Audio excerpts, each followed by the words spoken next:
A escuchar esta charla y agradeciendo al invitado especial, Horacio Rovelli. Yo estoy representando en este momento porque no sé, al llamamiento argentino judío. Ustedes ya saben, no voy a explicar de qué somos, de qué se trata. Estos desayunos los hacemos una vez por mes. Este mes va a tocar 2 desayunos, hay otro el 16, es una excepción, generalmente se hace una vez por mes. Dicho esto, le paso la palabra a Elina Malamud, que va a presentar a Horacio. Hola, buenos días, muchas gracias por estar aquí, gracias a Horacio por estar aquí. Horacio Rovelli es un economista, que si voy a decir cómo se presenta él con su irónica modestia, él dice: yo soy un tucumano negro e iletrado, pero bueno, este tucumano negro e iletrado, voy a pasar a leer, es licenciado en Economía por la Universidad de Buenos Aires, profesor a cargo de la asignatura Política Económica de la Facultad de Ciencias Sociales de la Universidad de Buenos Aires y de Instituciones Monetarias e Integración Financiera Regional en la Facultad de Ciencias Económicas de la Universidad de Buenos Aires. Es probable que lo hayan jubilado de prepo en algunos de estos títulos que tiene, pero los ha ejercido en su momento. Es miembro de la Comisión de Economía de la Fundación Estado, Trabajo y Producción, vocal de la revista Realidad Económica, fue director nacional de programación macroeconómica en el Ministerio de Economía y Finanzas de la Nación, autor de numerosos trabajos publicados sobre los temas económicos y financieros. Lo que vale la pena decir de Horacio es que Horacio es un economista que, creo yo, como la mayoría de los economistas, un economista siempre es un militante. Si es un militante por las causas del pueblo, es un militante por las causas del pueblo, y si es un militante de las élites, es un militante de las élites. Así que creo que no hace falta ubicar a Horacio Rovelli en qué clase de militancia tiene. Pero hay una cosa que para mí es como la medalla, creo que para él también, es como la medalla de su vida. Él ha sido, además de haber pertenecido al equipo de Amado Boudou, antes, cuando era un joven economista, fue colaborador de aquel ministro Greenspoon, que yo no sé si todos recordarán quién ha sido Greenspoon. Yo por ahí lo recuerdo porque era de Avellaneda igual que yo, aunque era de Independiente y no de Racing como debió haber sido. Pero digamos, fue aquel ministro que llegó para reactivar la producción, para mejorar los salarios, para bajar la inflación. Y una cosa importante que tuvo fue que aquello que quiso formar del club de deudores, del estudio de la deuda, y todo eso hizo que finalmente fuera expulsado como ministro del primer gobierno democrático que tuvimos. Yo la verdad que recuerdo a Greenspoon con una especie de ternura, es decir, con ese carácter que tenía de pocas pulgas. Creo que Horacio tiene un carácter de pocas pulgas como lo tuvo Greenspoon, pero no quería dejar de señalar esta cuestión que es la medalla que él siempre recuerda y que a mí me gusta recordar también. Bueno, después de dicho todo esto, como el que viene a hablar es Horacio, paso la palabra a Horacio para que... Yo lo voy a interrumpir un minutito porque, para variar, estoy siempre acelerada. Me olvidé decir algo. Después que hable Horacio, el que quiera pedir la palabra va a levantar la mano, va a decir su nombre, y lo que les vamos a pedir es que sea una pregunta o un comentario corto para que den espacio a que todos puedan participar y que Horacio conteste. Berta les va a dar la palabra, o sea que levantan la mano y dan el nombre para que Berta vaya anotando. Gracias, perdón. Al contrario. Me había olvidado. Y perdón yo, que si no lo dijiste vos tendría que haberlo dicho yo. Bueno, están perdonadas. Bueno, ya está. Están perdonadas. Dale. Ahora sí te toca. Buen día a todos, muchas gracias por invitarme, especialmente a Berta y a Alina. Para mí es un honor y un lujo hago mal de decir esto porque a Lina no le va a gustar, pero Berbisky me dijo que la mejor pluma que tiene este país es Elina Malamud. Yo que sacaba 0 dictado y 1 redacción, estoy al lado de ella, para mí es un orgullo muy grande. Bueno, la economía es sencilla, para Lina.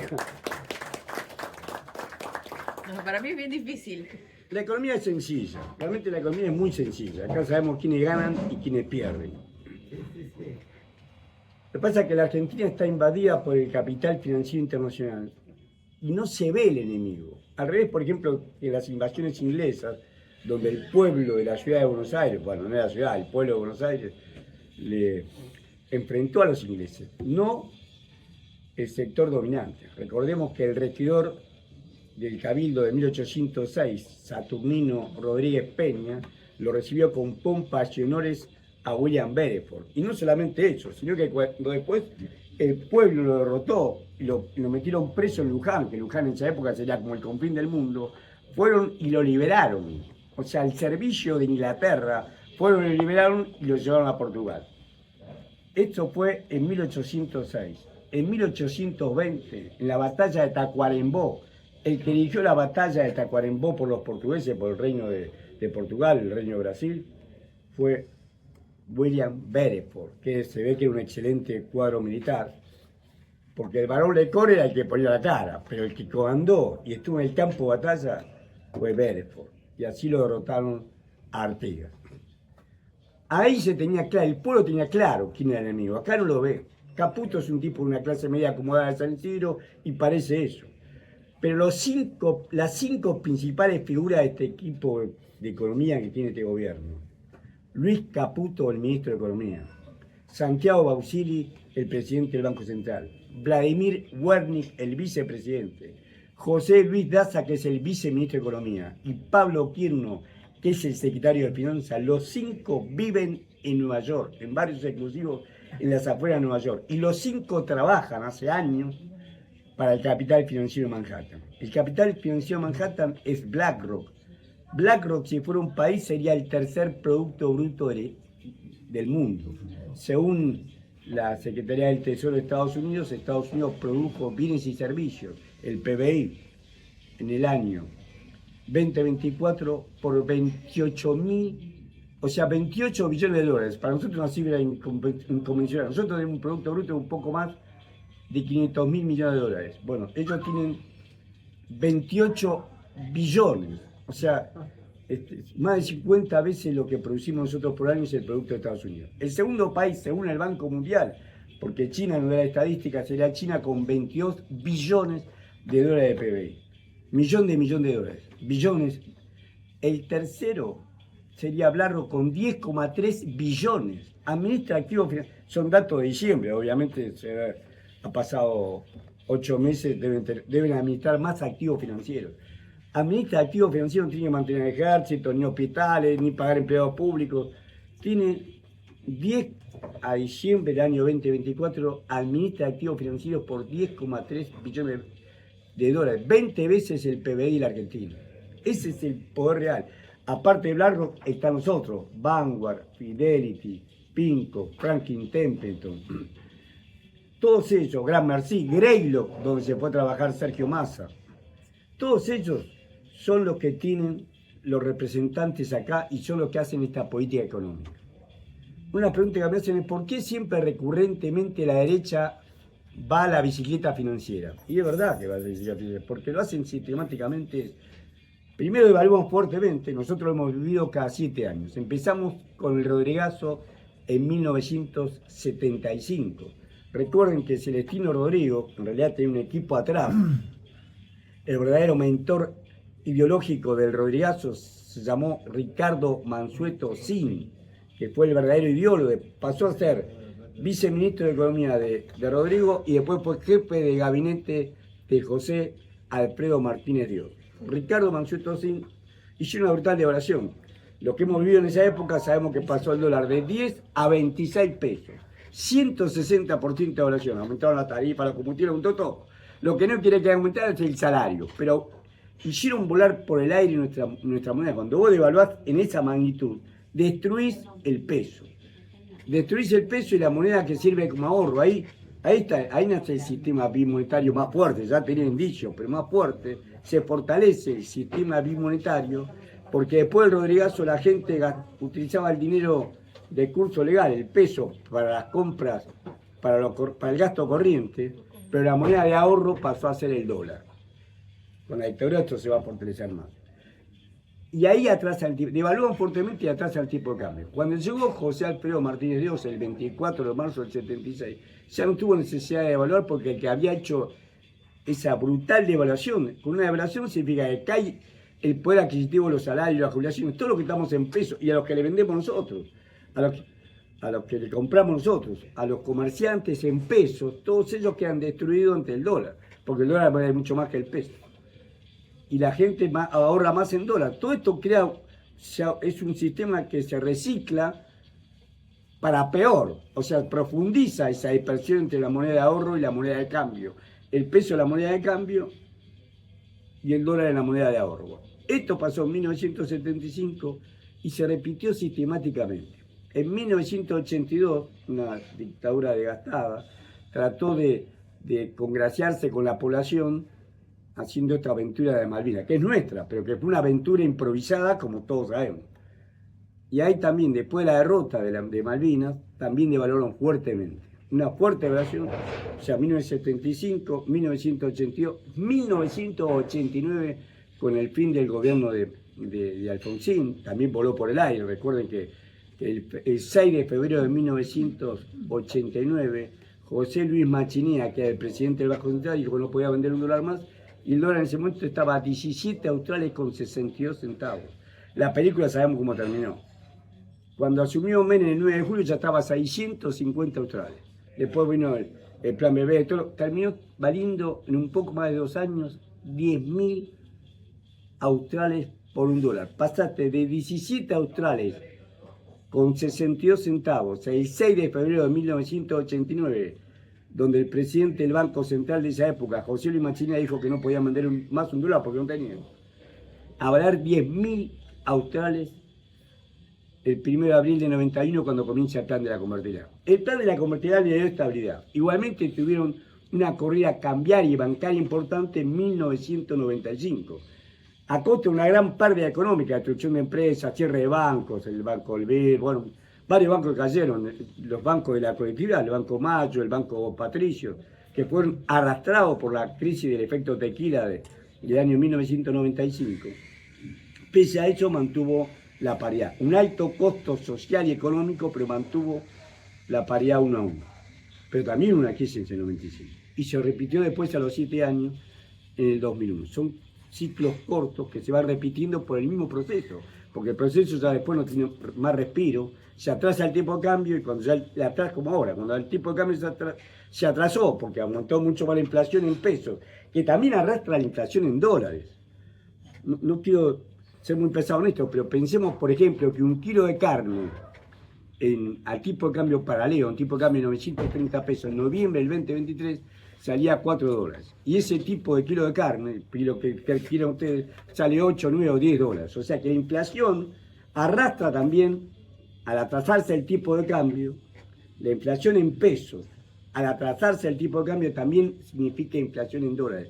Y la Argentina se torna no competitiva, mucho más barato comprar afuera que comprar adentro porque todos nuestros precios están inflados en pesos, pero también están inflados en dólares.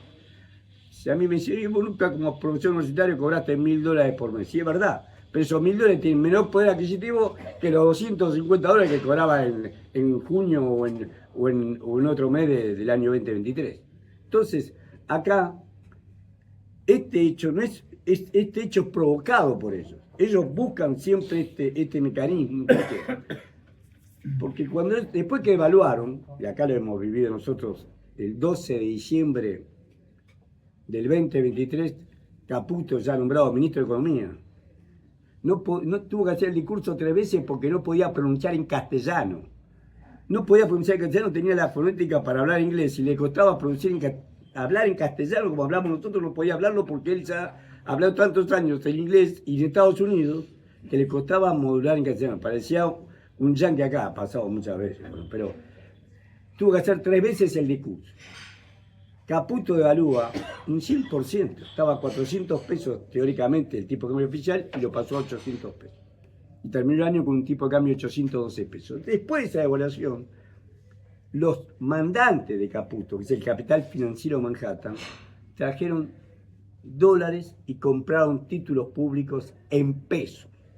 Compraron dólares, trajeron dólares y compraron títulos públicos en pesos. Cambiaron dólares por pesos después de la devaluación. O sea, esto ya fue en enero, febrero del 2024.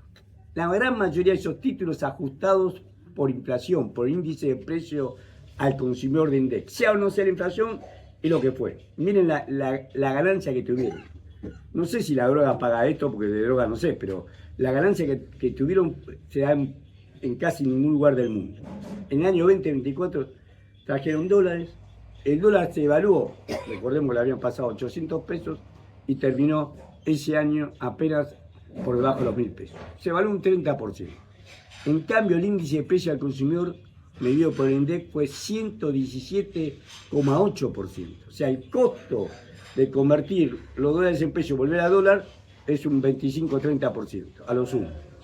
Y ganaron en pesos 117,8%, que fue el índice de precio al consumidor del año 2024. Ganaron más del 80% en dólares. Más del 80% en dólares. Una fortuna, eso no gana ningún negocio lícito, y sin embargo acá lo hicieron. Pero por supuesto, hecho esto no lo pueden repetir muchas veces. Intentaron repetirlo en el 2025, pero ya el 2025 le comenzó mal. Ellos sabían que esto podía pasar, no es que conocen, tienen los datos del mismo ministerio. Recordemos que desembarcaron en el Ministerio de Economía de la Nación y que son las principales figuras y armaron el equipo acá. El equipo que tiene Milei es del capital financiero Manhattan, o sea, sabían que esto podía pasar. Y comenzaron el año 2025 con una incipiente corrida cambiaria. Ya no le creían que iba a poder mantener el tipo de cambio y que el índice de precio al consumidor iba a ser mayor. Esto, de hecho, fue así hasta el 11 de abril. Desde el 2 de enero al 11 de abril del 2025, el Banco Central, para mantener esta ficción de este tipo de cambio, porque como te demandan dólares, vos tenés que venderle dólares, vendió 6.300 millones de dólares. O sea, desde el 2 de enero del 2025 al 11 de abril del 2025 el Banco Central vendió 6.300 millones de dólares. Las reservas, voy a redondear los números, las reservas brutas eran 31.000 millones de dólares el último día hábil de diciembre del 2024 y pasó a estar de 24.700 millones de dólares las reservas brutas el 11 de abril, el viernes 11 de abril del 2025. ¿Qué pasó ese día? Primeramente ese día Caputo y sus amigos le vendieron a los amigos. El Banco Central solamente puede funcionar con bancos. Yo les quiero contar esto que demuestra el poder que tiene. Acá hay 9 bancos privados que representan el 50% de los depósitos. Es un poco más, pero redondeos. 9 bancos representan el 50% de los 9 bancos privados, que son el Río, el Santander de España, de la familia Botín, el Bilbao Vizcaya, Galicia, Macro. El HSBC, Galicia lo compró, ahora se llama Galicia Más, por eso eran 10 bancos, pero el HSBC, que es un banco que ha pagado multa por lavado de dinero en los mismísimos Estados Unidos, en Europa, ellos, como hicieron con Monsanto, BlackRock, que está detrás de todo esto, hizo que Galicia lo comprara. Yo les quiero contar que Galicia es nuestro principal banco privado, viendo el balance del Banco Central de abril, porque el Banco Central tarda mucho en publicar los estados contables de los bancos. De abril, que es el último dato publicado, que lo publicaron la semana esta que transcurrió, el 37,4% del capital accionario del Banco Galicia, ese banco que Sarmiento llamaría de la oligarquía con olor a bosta. Ahí están los Ayerza, los Tetramú, los Lalor, los Brown, están Federico y Armando Brown, que son los dueños de la Anónima. El 37,4% del capital accionario pertenece al capital financiero Manhattan. Tienen el huevo de la serpiente adentro. El drama que tiene la burguesía nuestra es que ahora está cada vez más... Siempre tuvo ese grado de connivencia, pero dominaban ellos. Acá no. Acá se tienen...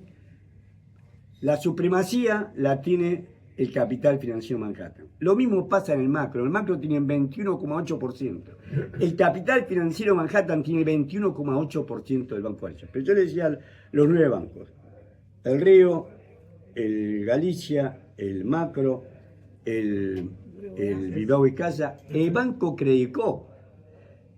El Banco Credicop, que tiene bonitas sucursales, el 87% de balance del Banco Central, se ponen Banco Central, publicaciones, bancos, estados contables y ahí van a ver lo que le estoy diciendo. El Banco Credicop, que tiene bonitas sucursales, el 87,4%, más que ninguno, el 87,4% de los depósitos que capta se da vuelta y compra títulos públicos. Ganaron fortuna con eso, ya le digo que la bicicleta fue de más de 80% en dólares. Ganaron fortuna con eso. El Banco Credicop no le presta a nadie. Vayan a pedir un crédito del Credicop. Aún los clientes más antiguos, por ahí te dan un descubierto en cuenta corriente. Si te lo dan. ¿Por qué? Porque el 87,4% del total de los depósitos que capta se han vuelto y compran títulos públicos. Viven de la renta estatal. Todos estos bancos viven de la renta estatal. El que paga toda esta fiesta somos todos nosotros. Bueno, pero los otros bancos, después del Credicop, después viene el ICBC, los chinos, que también participan en la misma fiesta. El Banco Patagonia es el Banco de Brasil, el 80% del Banco Patagonia pertenece al Banco de Brasil. El Superville, que le pertenece a la familia Superville, y el Citi. Esos son los 9 bancos, tienen el 50%, es un poco más, pero redondeo un 50% de los depósitos. El Citi. El otro banco que tiene el 20% de los depósitos es el Banco Nación Argentina. Ya se lo... Pero el Citibank. Pero el Citi no es que Mira, sea yo soy copia. discapacitado auditivo, me tenés que gritar. Ah, bueno. ¿El Citibank no es que el último? Sí, es el último que lo me dice, más chico de los 9, sí, claro. El Citibank es 100% extranjero y tiene más del 60% del depósito que hace lo mismo. Todos estos tipos, el Banco Citibank seguramente que en Estados Unidos no hace esto. El 60% no tiene límite. Discúlpame, ¿el Citi no se había ido de Argentina? ¿Quién? El Banco Citi. No, está acá. Y vos sabés, No, no se salud. fue, está. acá y es el 9º banco por volumen de depósito. En la actualidad Y continúa sucursales- operando. Y el compañero Heller, cuando el corralito, se quedó con la plata de todos sus clientes.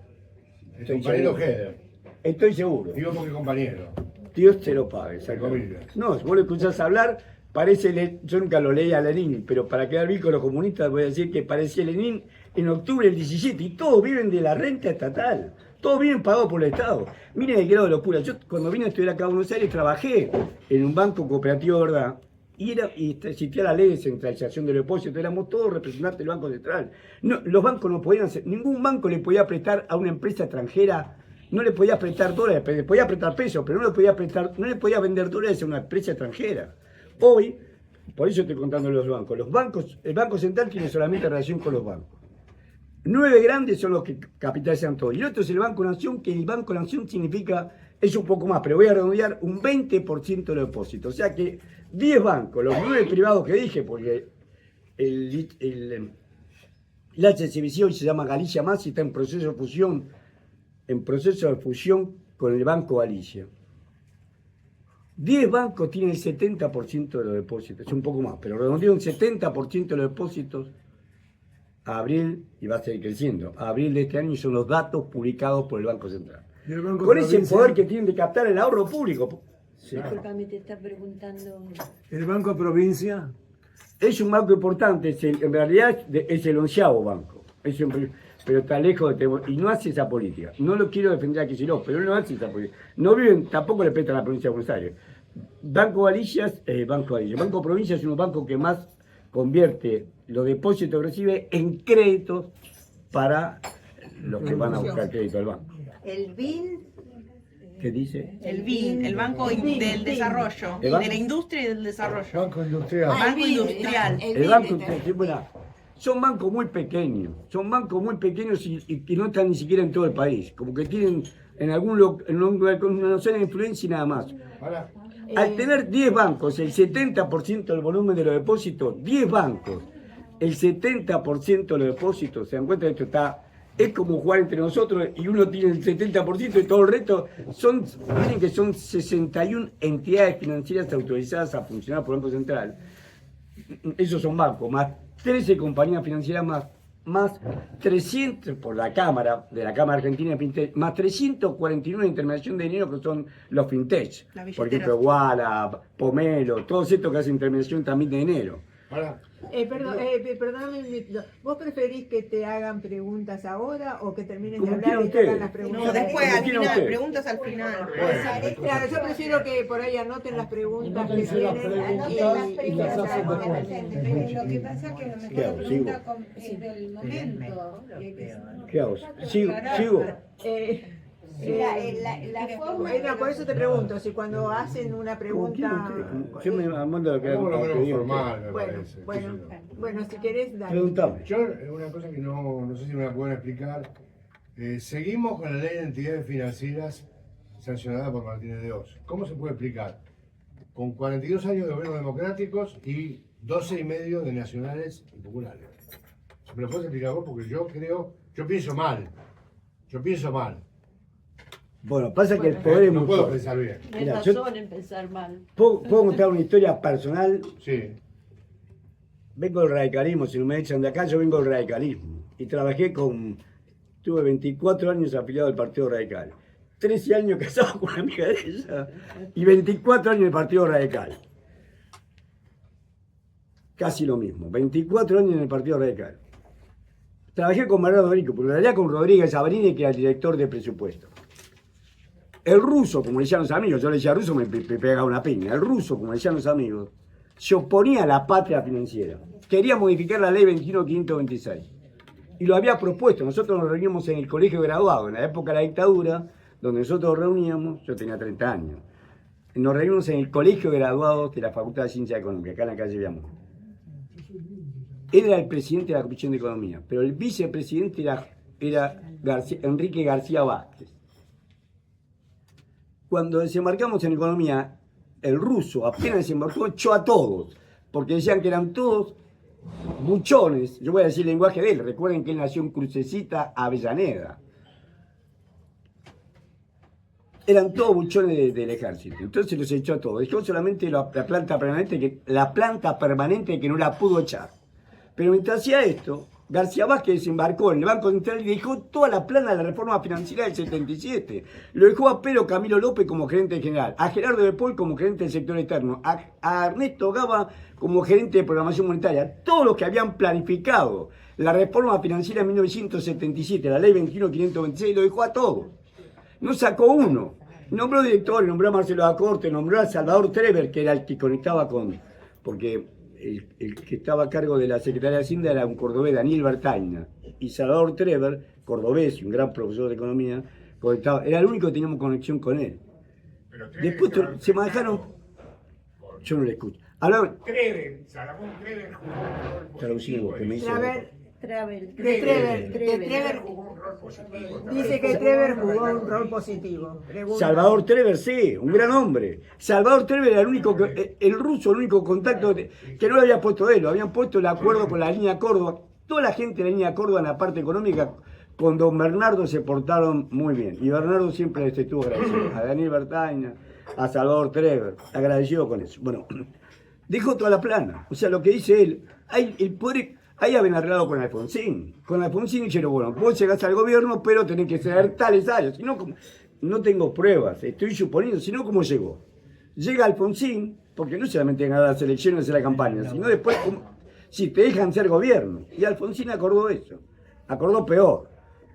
Acordó aceptar la deuda que venía de la dictadura militar. Una deuda totalmente ilegítima. Recuerden que había estado Domingo Felipe Cavallo 49 días después de la guerra de Malvinas como presidente del Banco Central para crear las circulares que transformaron la deuda que tienen Macri, Portabat, Urnequian, Los Roca de Techín, todos los grandes grupos estaban todos endeudados en dólares, porque acá pasa lo mismo.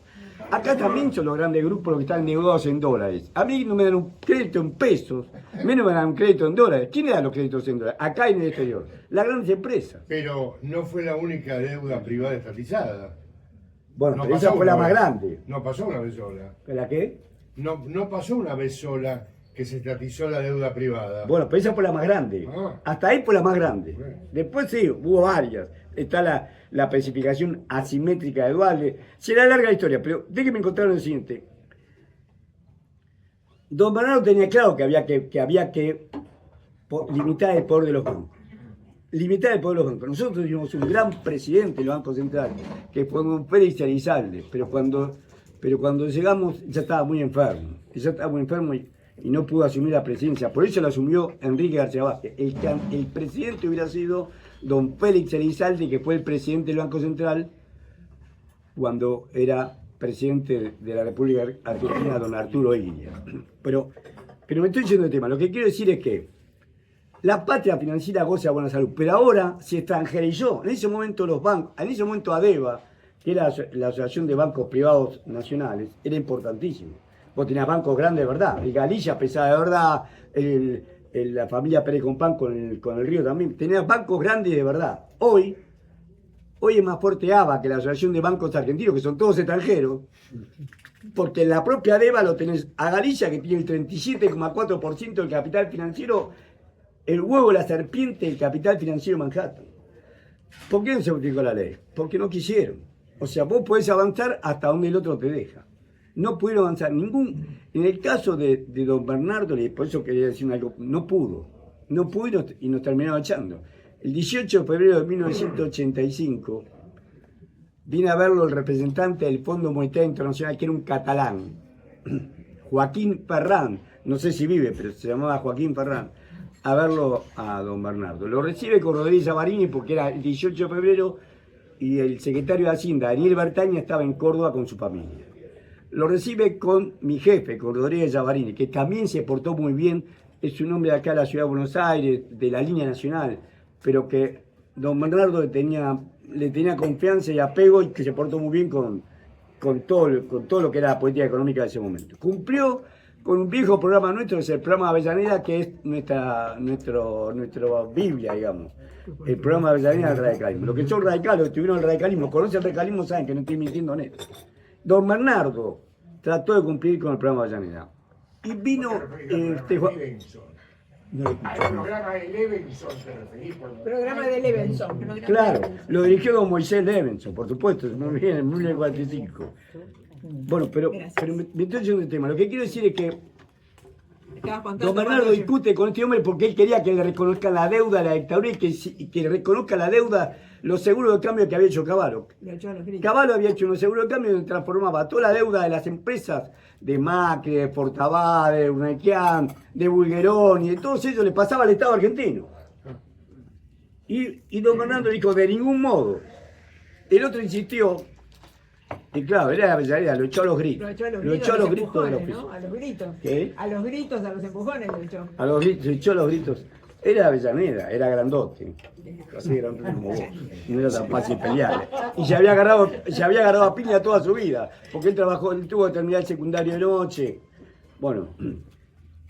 Al otro día Alfonsín, el 19 de febrero del 85, lo invita a comer a Olivos. Ellos dos eran íntimos amigos, hinchas independientes. Cuando venía Alfonsín a Buenos Aires, iban a ver, en esa época la tercera empezaba a las 12 del mediodía. No comían, lo comían rápido en la casa de don Bernardo y se cruzaban a ver Independiente, cuando Independiente jugaba local, con Alfonsín. Y Alfonsín le pidió la renuncia el 19 de febrero del 85. O sea, la patria financiera gozaba de buena salud. Vos no pudiste dejar que hagan ellos la política monetaria que quisieron. De hecho, García Vázquez estaba pintado, porque lo manejaba los mismos que habían hecho la reforma financiera en 1977, en lo que seguían conduciendo el Banco Central. El viejo García Vázquez no hacía nada de nada. Todo el directorio no hacía. García Vázquez. ¿Qué fecha? Y fue desde el 10 de diciembre de 1983 hasta el 19 de febrero de 85. Yo soy discapacitado auditivo. ¿Qué me dice? No, en la época de Alfonsín. Claro, sí, en la época de Alfonsín. Cumpleaños de Cristina. Bueno, está bien, pero no interrumpamos cualquier. No. Cumpleaños de Cristina, déjala que Bueno, paremos de interrumpir porque si no el compañero no va a poder terminar. Es decir, Bueno, no entendí el chiste, te pido disculpas. Tampoco sabía que era el 10. Bueno, pero el 18, Lo que quiero decir es que la patria financiera gozaba de buena salud y eran capitales locales. Ahora es mucho más importante la banca extranjera, porque tienen el huevo de la serpiente adentro. Es mucho más importante. Si vos te podés pensar que esos 9 bancos, el que no es extranjero 100%, tiene el capital financiero, tiene ya sus directores puestos. En el Banco Galicia tiene 2 directores puestos el grupo BlackRock. 2 directores en el directorio del Banco Galicia. Entonces ellos tienen, no manejan el tema bancario, pero sí saben, prestan oído y tontos no son. Ellos para ganar plata, si ven que hay negocio se meten, si no, no. O sea que toda la banca nuestra está en función del capital financiero de Manhattan. Y el Banco Nación lo preside, ahora me voy a acordar el nombre, fue 8 años presidente del Banco de la provincia de Córdoba. ¿Te acuerdan que al principio Milei hizo un acuerdo con Schiaretti? Lo pusieron a este presidente del... Pero el Banco Nación hace lo mismo. El Banco Nación capta depósitos y el 40% de lo que capta es un poco más, pero redondeo. El 40% de los depósitos que capta financia el Estado. Ahí está el profesor Rojo. Querido profesor, lo estábamos esperando. Tome asiento. Dice que si vos estás acá, él tiene que venir. Profesor, es al revés, yo fui alumno suyo. Mal alumno suyo. Pero él habla bien de vos, ¿eh? Espera que se siente y continúa.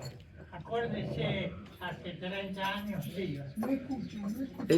Que te acuerdes hace 30 años. Sí, hace más, fue en 1974.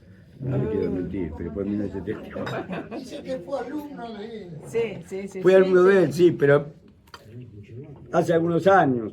Pero no es que me olvidó porque sea buen alumno, no me olvidó porque yo le molestaba en la clase. Entonces él se acuerda bien, el enano este. Bueno, Pero te viene a escuchar. Continuamos. Entonces estamos diciendo que la banca nuestra está totalmente extranjerizada y dependiente del capital financiero de Manhattan. Han desplazado. El sector más fuerte que el banco es el Club del Petróleo. En el Club del Petróleo han hecho lo mismo. El Club del Petróleo es una asociación de los vivos de siempre que se convirtieron en productor de gas y de petróleo con nuestros recursos naturales. Y ahí tenías a la Compañía General de Combustible de Ornequian, Tech Petrol, que es la petrolera que creó el grupo Techin. Tenías a la familia Pérez Compán, que se había ido del sistema para pasarse al sistema de grano. Los Bulgeroni de Pan American Energy. Tenías las familias políticas que a través de la política habían tenido acceso al mercado de petróleo y de gas. Ellos habían traído a Eduardo Rodríguez Chirilo. Eduardo Rodríguez Chirilo es un abogado argentino especializado en convertir sociedades del Estado en sociedades anónimas. Por eso trajeron. Pero ¿qué pasó? Que él trabajaba para estos grupos locales. Los grupos extranjeros en el Club del Petróleo era como el Jockey Club argentino. Era como el Club 20 de Febrero de Salta, lo más tradicional de la oligarquía nuestra. En este caso, en vez de ser la oligarquía ganadera, la oligarquía petrolera acota la nuestra, los recursos nuestros. Lo desplazaron, lo nombran a Daniel González. Daniel González había sido nombrado por esos grupos extranjeros cuando en el año 2012 Cristina Fernández de Kirchner estatizó, le compró el 51% del paquete accionario de YPF al grupo Grupao, a Repsol, a la empresa española Repsol, lo puso como presidente del banco de YPF a Miguel Galuccio. Hoy Miguel Galuccio administra un pool petrolero. Vos te pones Vista Oil Gas, que es el pool petrolero que él maneja. El capital local es 20%. El 80% de Vista Oil Gas, yo les decía a ustedes que el banco tiene 21,8%. El 80% del capital financiero de Vista Oil Gas cotiza en el mercado de Nueva York, en Manhattan, en Wall Street.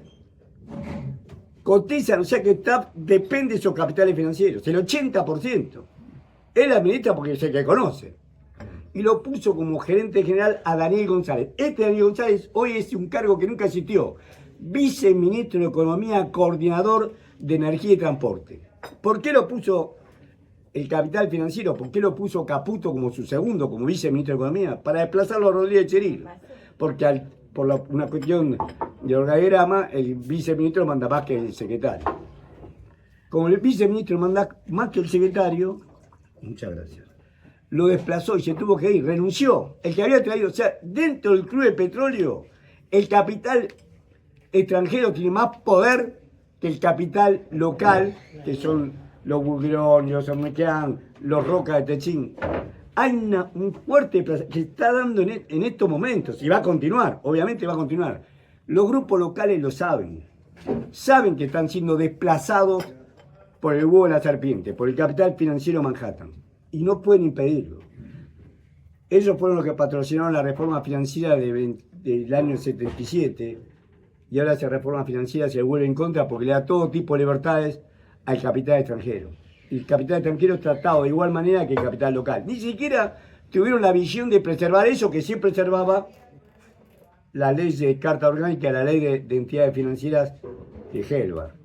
Ni siquiera tuvieron el tino de preservar el manejo de los recursos de dinero, que no se lo trata igualitariamente al extranjero. Y esto fue lo que permitió la ley 21.526, que es la ley de entidades financieras de la dictadura militar. Entonces, conté todo esto para decirles, señores, estamos ante un poder que la sociedad no ve.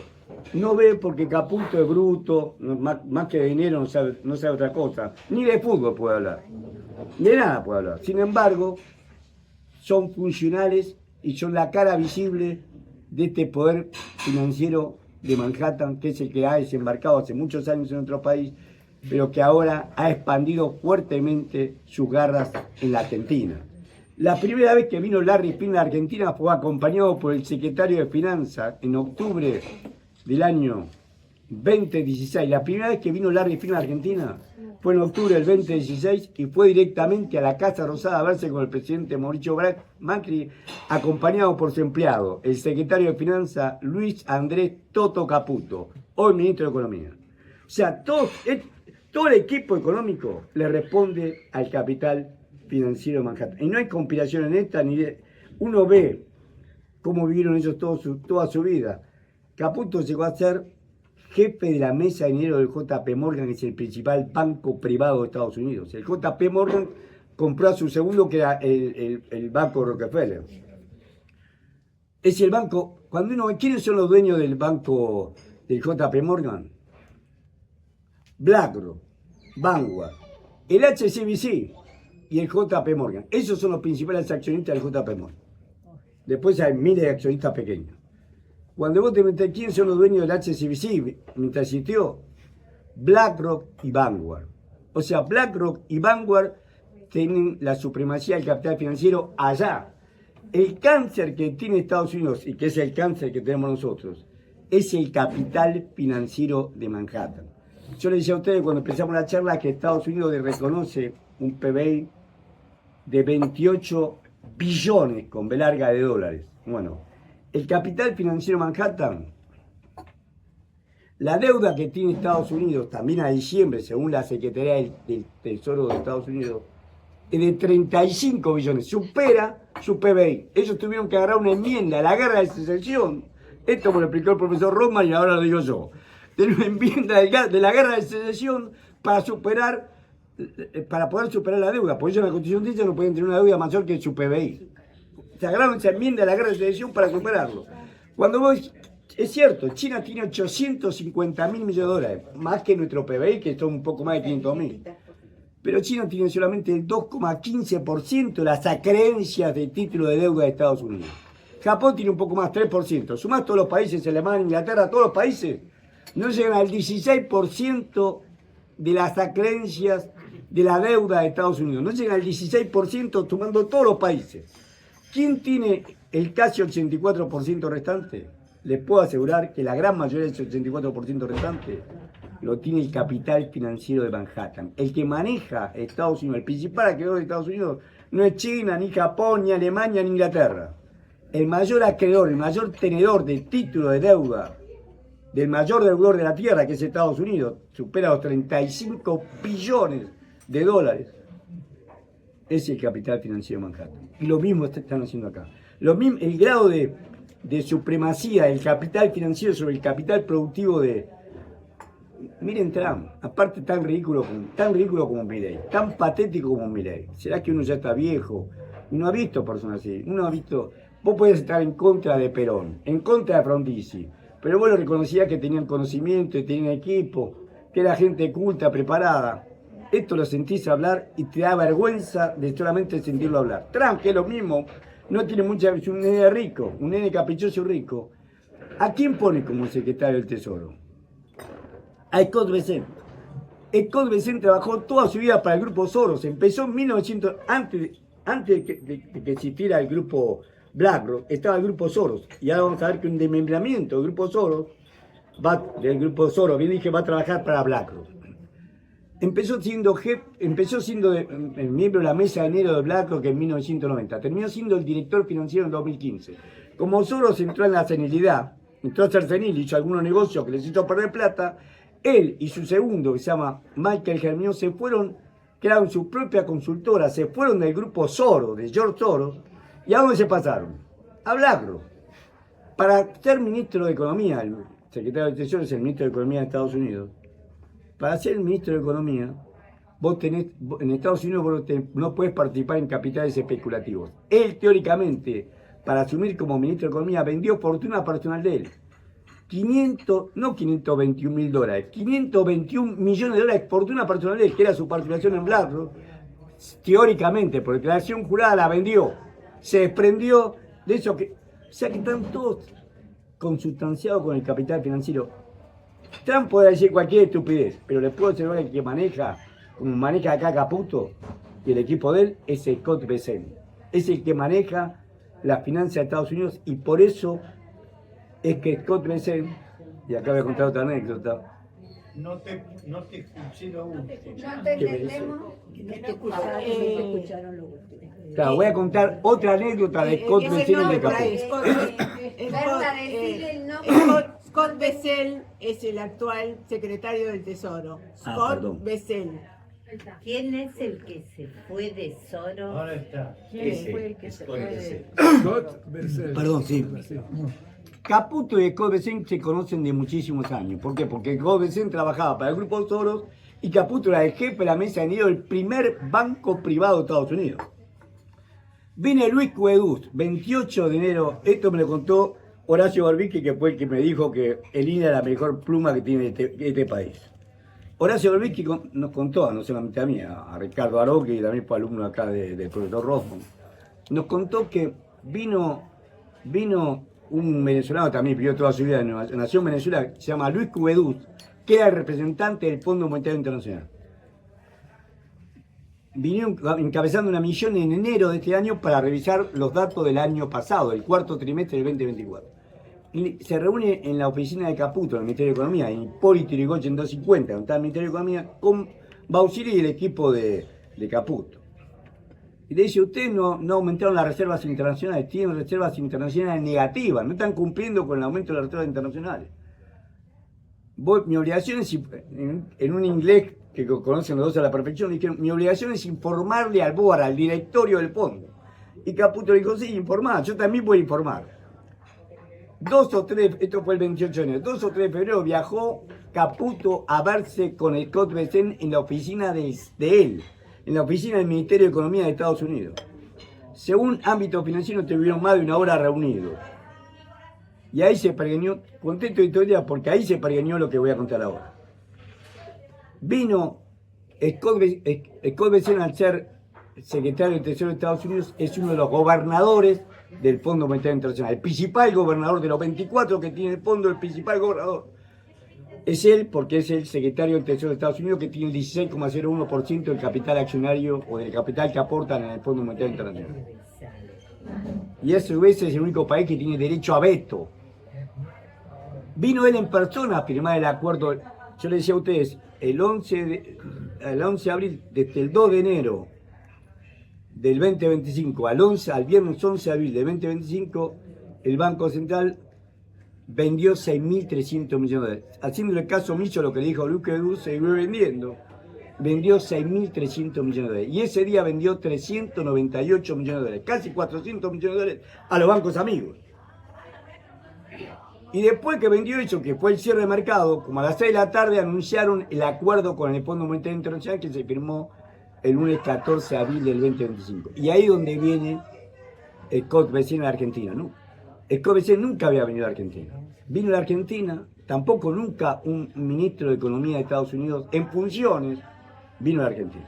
Nunca. El que vino fue Paul Volcker cuando fue el plan austral, que fue haber reconocido toda la deuda, que reconocimos toda la deuda. Paul Volcker, que era el presidente de la Reserva Federal, vino a avalar el plan austral. Pero nunca un secretario del Tesoro, nunca un ministro de Economía. Vino a firmar el acuerdo. Y en ese acuerdo le dice que le van a ampliar a Argentina 20.000 millones de dólares. Y el martes 15 ingresaron dólares de billete de Washington, del Fondo Monetario Internacional, por 12.000 millones de dólares. Bueno, esos 12.000 millones de dólares eran para recomponer las reservas del Banco Central. Recuerden que ya habían perdido 6.300. Bueno, le quiero decir que a julio ahí habían perdido 6.300. Y acá perdieron 5.700. Los 12.000 millones de dólares que trajo el Fondo Monetario Internacional, que es deuda nuestra, deuda de todos nosotros, la tenemos que pagar nosotros.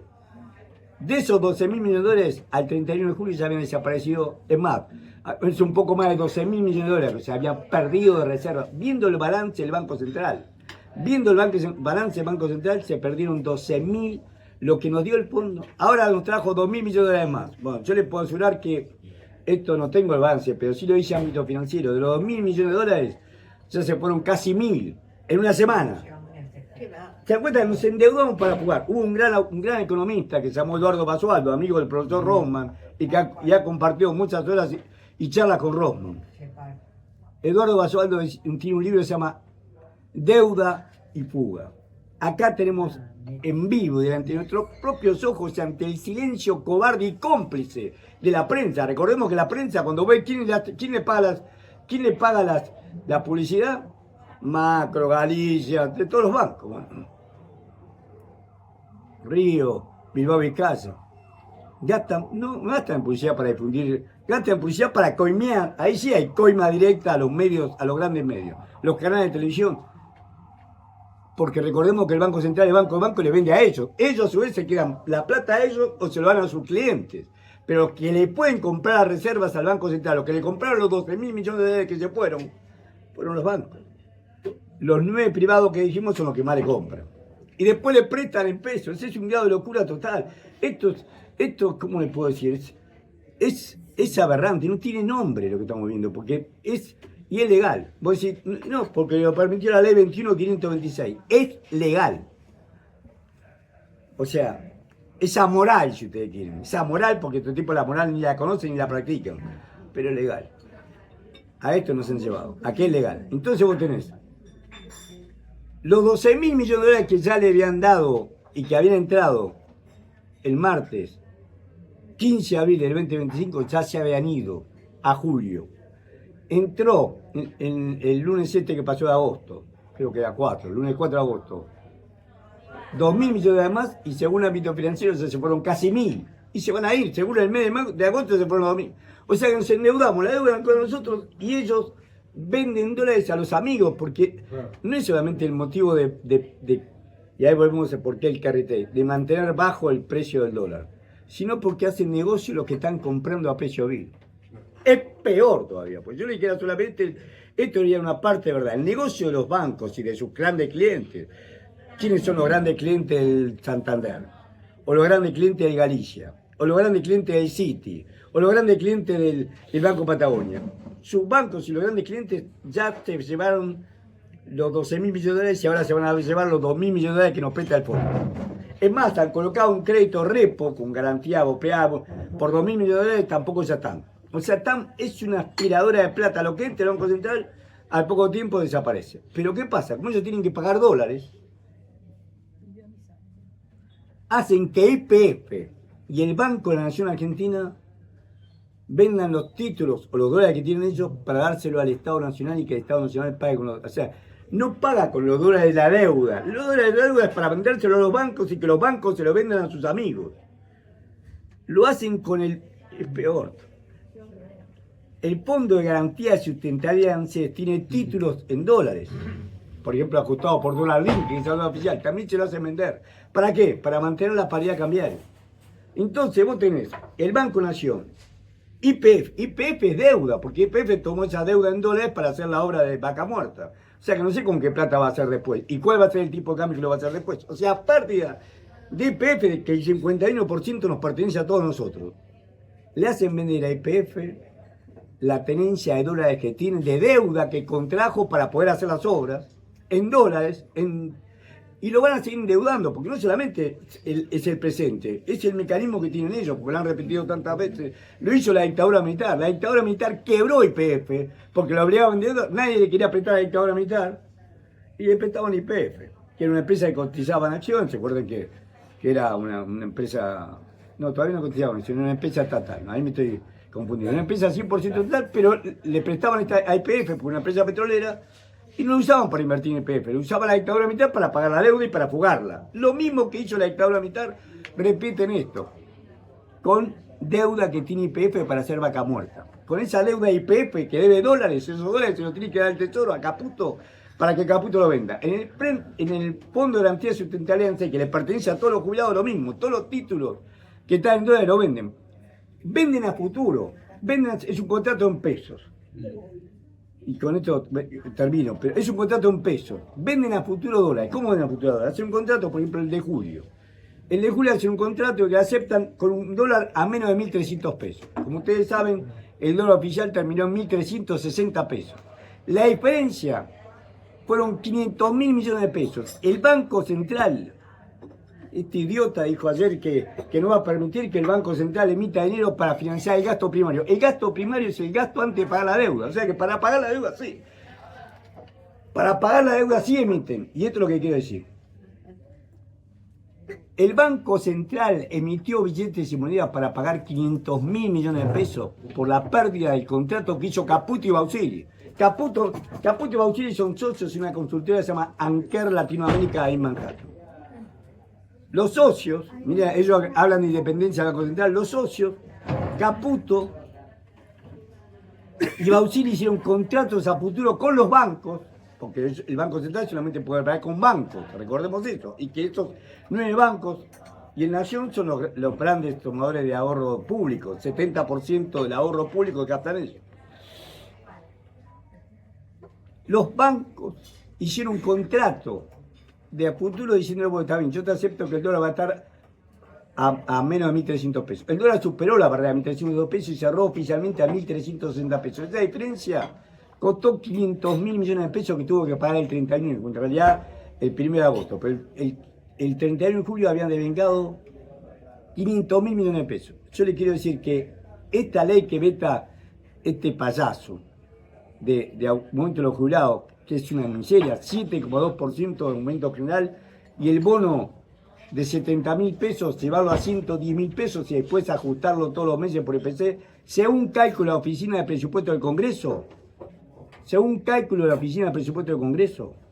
significaba un gasto mensual de 221.000 pesos. Y él en un solo día le pagó a los bancos 500.000 millones de pesos, y lo otro costaba 220, no, desequilibra el gasto público. 221.000 millones de pesos es por mes, según la Oficina Pública del Congreso, el gasto que devengaba haber ajustado el 7,2% y haber ajustado el bono de 70.000 pesos. 221.000 pesos. Y acá pagó en un solo día 500.000 millones de pesos. 500.000 millones, más de 2 meses de ajuste a los jubilados es lo que le regalaron a los bancos en un solo día. Entonces, para resumir, la Argentina no conoce a los enemigos. La gran mayoría del pueblo argentino no reconoce al enemigo. No lo reconoce. Cree que Milei es una normal, y cree bien. Que es un enfermo, y cree bien. Que tiene su grave problema de comportamiento, y cree bien. Pero no ve que detrás de este payaso está el poder financiero de Manhattan como nunca estuvo antes. Peor que las invasiones inglesas. Las invasiones inglesas, el pueblo sabía que esa casaca roja y ser blancos y hablar en inglés los hacía enemigos nuestros, por solamente ese hecho. Y el heroico pueblo de Buenos Aires 2 veces derrotó al ejército que había en la orilla de los mares porque habían triunfado en 1805 en Trafalgar. Al mayor ejército de esa época lo venció el pueblo de Buenos Aires. Hoy no identifica al enemigo. Entonces, como no identifica al enemigo, hasta es probable, como pasó en la ciudad de Buenos Aires, que Milei no solamente no haga una mala elección, sino que gane.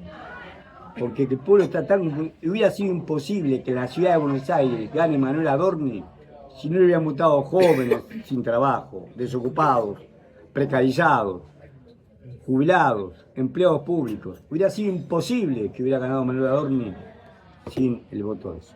Bueno, ahora sí. Horacio, Sí. quiero hacer una pregunta. Espera, perdóname un momentito. Cerramos la charla de Horacio y entonces cerramos, terminó Horacio su charla, pasamos a las preguntas. Sí, dijo que terminó. Vos, Berta, organizar el tema No, de... sí, van levantando la Van levantando mano. levanten la mano y así Daniel, por orden. Mauricio, ¿quién más levantó la mano? José. Pedro. Pedro, ¿quién más levantó la Pero mano? grítame porque soy yo. Sí, Qué memoria de fecha que tenés, ¿eh? ¿Qué? Qué memoria de fecha que ¿Qué tenés. vivo de? Sí, No. Lo que les pido, perdón, es que traten de ser Cortos. concisos y breves. ¿Puede ser? Hola, yo soy Berta. La idea sería, a ver si estamos todos de acuerdo, de empezar a hacer preguntas, ya que lo tenemos a Horacio, que ha podido venir y cosa que te agradecemos, Horacio, Dale, muchísimo. soy yo. Lo que sí, en lo posible,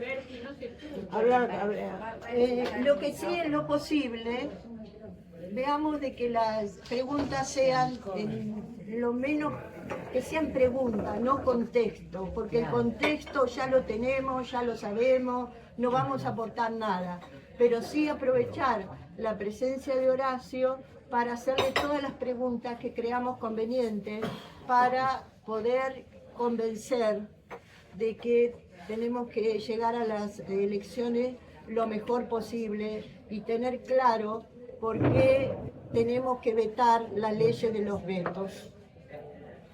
¿Se entiende lo que quiero decir? Más o menos.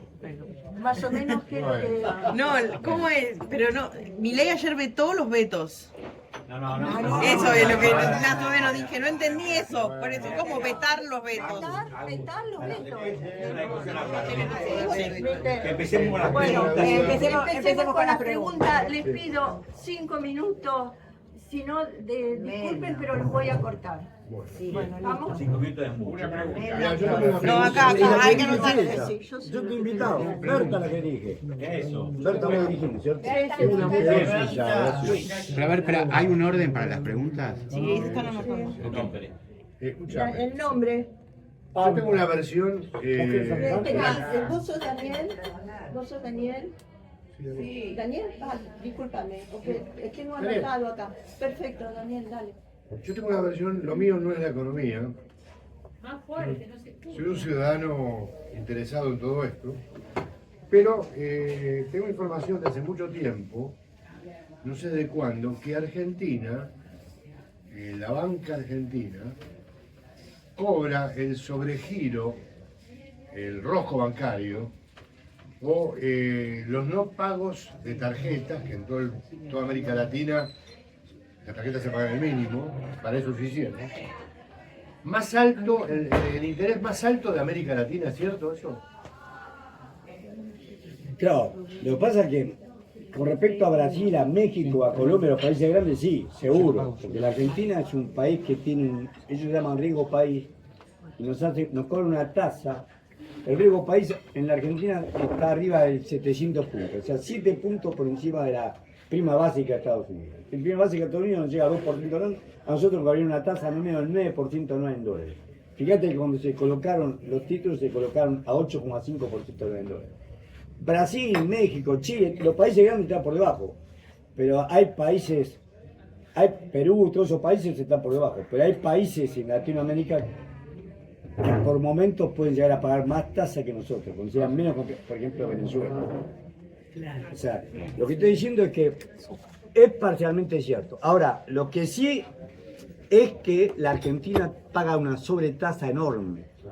Una tasa, nosotros, el crédito mundial tiene una tasa del por debajo del 2% anual. Y nosotros nos están cobrando 7 puntos encima, una tasa del 9%. Es una barbaridad. Es más, el Fondo Monetario Internacional también nos cobra una sobretasa. Recién ahora, con este gobierno, le bajó la sobretasa. O sea, no solamente nos cobraban supuestamente el Mercado Libre, cuando se colocaron el repo, se colocó al 8,5% anual. El repo es un préstamo que dimos garantía 3 veces más de lo que pedimos. ¿Se acuerdan que sacó el oro del Banco Central? Sí. Era porque quería colocar un repo enorme y sacó oro por 2.500 millones de dólares. Viajó por el mundo. No pudo colocar repo porque la jueza de Manhattan, no es casualidad, del Distrito Sur de Manhattan, Loretta Presca, hizo un delivery, un pedido de informe para saber dónde está el oro porque lo quiere embargar. El oro, mientras está en la Reserva del Banco Central, es inembargable porque es soberano. Pero si sale a darse en garantía en un crédito, pasa a ser comercial y lo embargaba. Pero si no hubieran pedido un repo mayor. Tuvieron que conformarse con 1.000 millones de dólares que colocaron en enero y ahora colocaron en julio 2.000 más. Macri lo mandó a Londres. Claro, partió a Londres y no sabemos dónde está. Y nadie le pregunta porque ¿dónde se agarra? Del secreto financiero. La ley 21.526, los artículos 37, 38 y 39 le dan encima la potestad del secreto financiero y ellos te informan si quieren. Porque creen que si no, ellos que son agentes del banco extranjero, agentes de BlackRock, de Vanguard, ellos se agarran diciendo que no, que por el secreto financiero no le pueden dar al pueblo argentino la información donde está el oro. Y no la dan. O sea, sabemos que el oro no se puede utilizar como garantía, pero era la idea primaria. Lo que quiero decir es que la tasa de interés que paga la Argentina es altísima y hasta el mismo Fondo Monetario Internacional. Recién con este gobierno dejó de cobrar una comisión. Pero a Martín Guzmán, que se quejaba, le rompieron la cabeza con la comisión, el mismo Fondo Monetario Internacional. No sé si con eso respondí. ¿Quién respondió, no, Mauricio? Berta. Aclaremos que esto punto lo está aplicando, o sea, el Fondo Monetario le permite no cobrar a este gobierno, pero eso lo gestionó el gobierno de Cristina. El no pagar sobretasa por los intereses, por ser un país altamente deudor. Yo quería dos cosas. Quedó muy claro en que la ruleta financiera la paga el Estado argentino, por eso la pagamos todos los argentinos. ¿Hay una idea, hay una información sobre cuánto capital extranjero entró para el carry trade y cuánto está saliendo? O sea, ¿cuál es el costo de ese carry trade?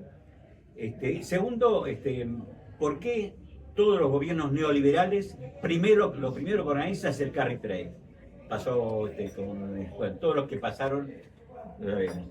Y una segunda pregunta, o tercera, siempre los gobiernos neoliberales hablan de que, sabemos que en el mundo gobierna el liberalismo económico, que para bajar la inflación hay que bajar la actividad, enfriar la actividad, que es empobrecer a la gente.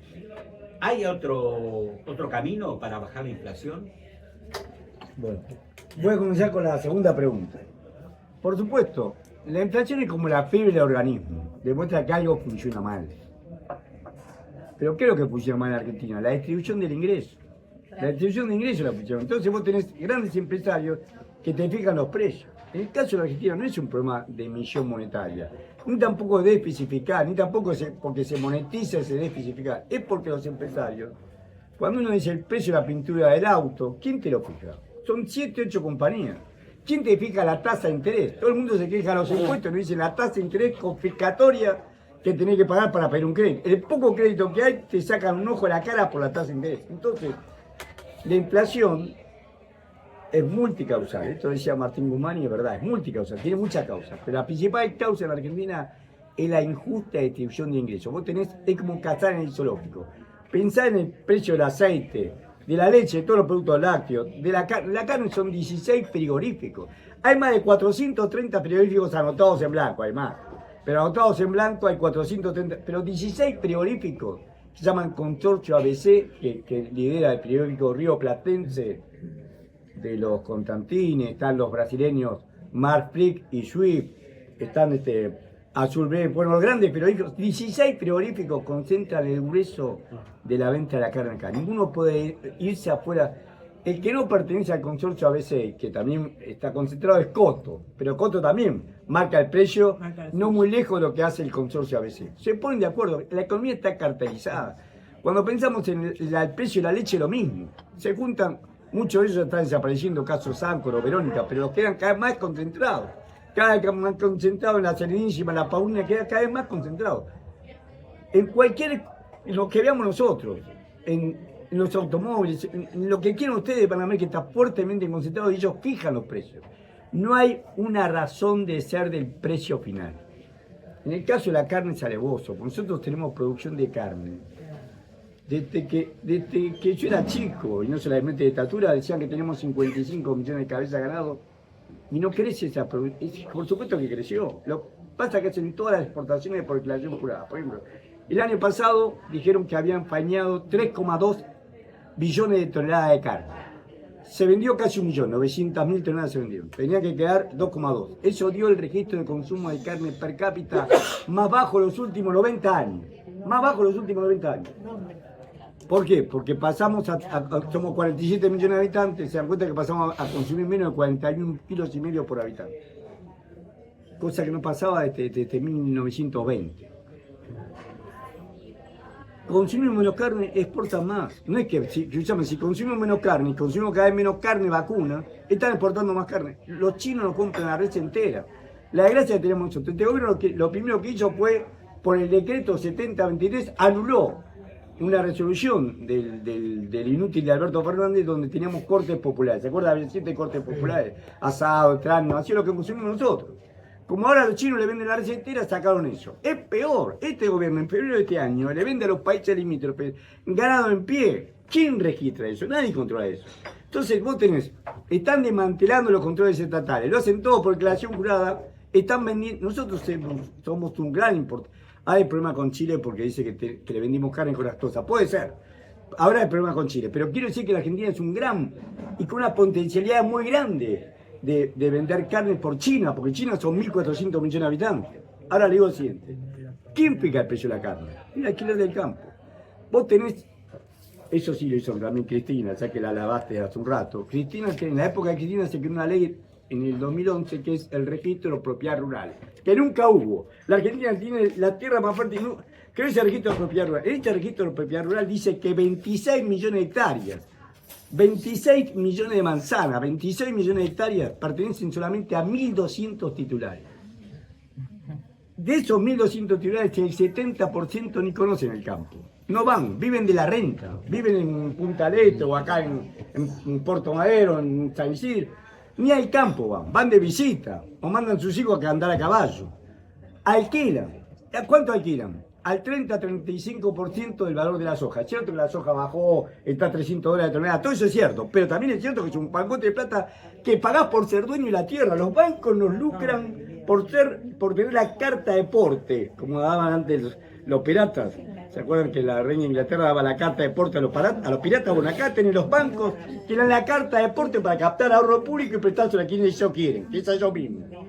Y tienen las grandes extensiones de tierra, 26 millones de hectáreas, 1.200 titulares, y el 70% viven de la renta. Y lo pagamos nosotros cuando vamos a un kilo de carne. Un kilo de carne tengo que mantener este parásito que vive del dueño del campo. Eso con respecto a la inflación, no sé si contesté. Con respecto al KR3, lo dijimos, el mecanismo de ellos perverso es destruir nuestra moneda. Para destruirla tienen que implosionar. Y para hacer implosionar, primero evalúan brutalmente, 100% lo que hizo Caputo de manual, lo hizo el Rodrigazo, lo hicieron todos. Todos los gobiernos que son liberales, como decís vos, todos hicieron el mismo mecanismo. Primero tienen que dinamitar tu moneda. Primero dinamitan tu moneda y que sea la moneda de ahorro el dólar. Aseguran una renta en peso muy fuerte y cuando ya están cebados, ya dicen, bueno, acá le sacamos todo el jugo, vuela todo por el aire, como a volar ahora, vuela todo por el aire y ellos ya tuvieron la puerta abierta para comprar dólares, están comprando, estamos diciendo que entraron 20.000 millones de dólares del banco, entró 14.000 millones de dólares del banco del Fondo Monetario Internacional, ya se fueron 13.000 o casi 13.000, del sector, digamos, del sector privado. No dialoguen, perdón. Pero bueno, del sector privado, ¿hay idea de cuánto entró? de las Mirá, grupos se financieros. calcula que entraron 100.000 millones de dólares. ¿Sabés por qué se hace el cálculo? Esto es medio pesado, pero ¿qué hizo este gobierno? ¿Cómo solucionó la bomba de la LELIC? Miguel Ángel Pez y todo el directorio del Banco Central tenía que estar procesado. Miguel Ángel Pez también fue alumno del profesor Roma. El profesor Roma no tiene la culpa. Tampoco tiene la culpa de haber sido profesor mío. Pero Miguel Ángel Pez y todo el directorio del Banco Central tenía que estar procesado por sospecha de cohecho. Vivieron, la LELIC eran, los bancos captaban depósitos, tienen esas bonitas sucursales, y le prestaban al Banco Central. Y el Banco Central le pagaba una tasa positiva para no hacer nada, para que no se pasaran a dólar. Yo sé que es ridículo esto, pero les juro que es así. El Banco Central captaba, ¿cuánto sumó eso? La conversión lo hizo Pablo Kirno, el secretario de Finanzas. 43.350 millones, convirtieron esa deuda en pesos, en dólares, y lo titularizaron. No sé si la palabra castellana, la profesora es esa, pero Pablo Kirno la utiliza, dice, titularizamos la LELIC. O sea, convirtieron la LELIC en título público de deuda nuestra. De un pase, solucionamos el problema de ¿cómo lo solucionamos? Nos pasaron 43.350 millones de... Ahí tenés.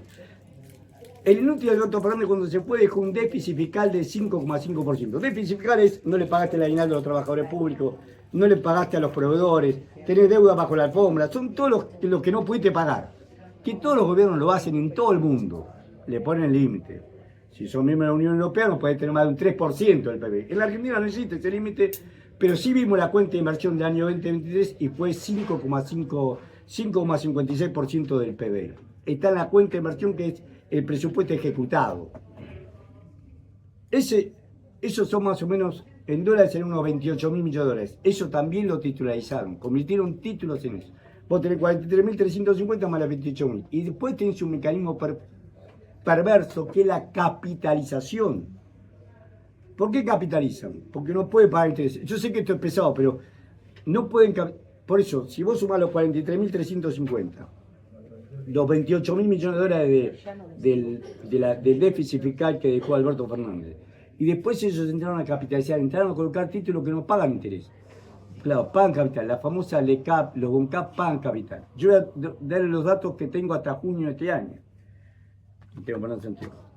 Es pesadísimo esto, pero ¿por qué suma 100.000 millones de dólares? Miren, al primer semestre de este año se capitalizaron 30,12 billones de pesos, es en pesos.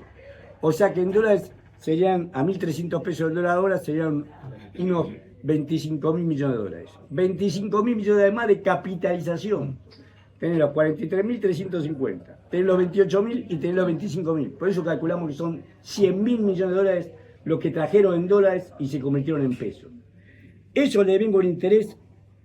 En el año, hasta el primer semestre del 2025 pagamos 4,6 billones de pesos, unos 3.500 millones de dólares de intereses. Todo lo demás se capitaliza. Por eso cuando este mentiroso dice tenemos superávit fiscal, la verdad que nos ofende nuestra inteligencia, porque si vos no yo tengo una deuda, y cuando dice vamos a prohibirle que se financien, que haya emisión monetaria para financiar el gasto primario, porque el gasto primario es el de pagar los intereses de la deuda. Si nosotros nos financiamos, nunca financiamos, lo que financiamos es la deuda. Si la Argentina, ¿por qué Kirchner creció como creció? ¿Por qué no pagó la deuda? Rodríguez Sá se había creado un depoy y él estuvo hasta mayo del 2025 sin pagar la deuda. Sin pagar la deuda pudo incorporar al sistema previsional a las personas que tenían la edad, pero que el menemismo no les había dado trabajo y no pudieron hacer los aportes. Creó las moratorias, impulsó el mercado interno sin pagar la deuda. La deuda significa para nosotros 6,5% del PBI. ¿Se dan cuenta? Toda la obra pública del gobierno este inútil, no llega ni siquiera a ser el 1% del PBI. No hace ni la obra de mantenimiento. Vos fíjate, con 6,5% del PBI, que es lo de la deuda, hubiéramos asfaltado toda la República Argentina. O sea, para responder a tu pregunta, el KRT es un mecanismo perfecto, legal, porque es legal, de traer dólares, convertirlo en pesos, ganar en pesos. Y después que ganan en pesos se van pasando dólares como se están pasando ahora. Y cuando estalla, la deuda que nos queda en dólares es hacia nosotros. Vinieron 12.000 millones de dólares del Fondo Monetario Internacional, le debemos esa plata en dólares al Fondo Monetario Internacional y ya Caputo se lo vendió a los bancos amigos. Vinieron todos 2.000 millones más, ya casi 1.000 ya se fueron. Y van a seguir así. Todo dólar que van a tener se va a ir casi automáticamente.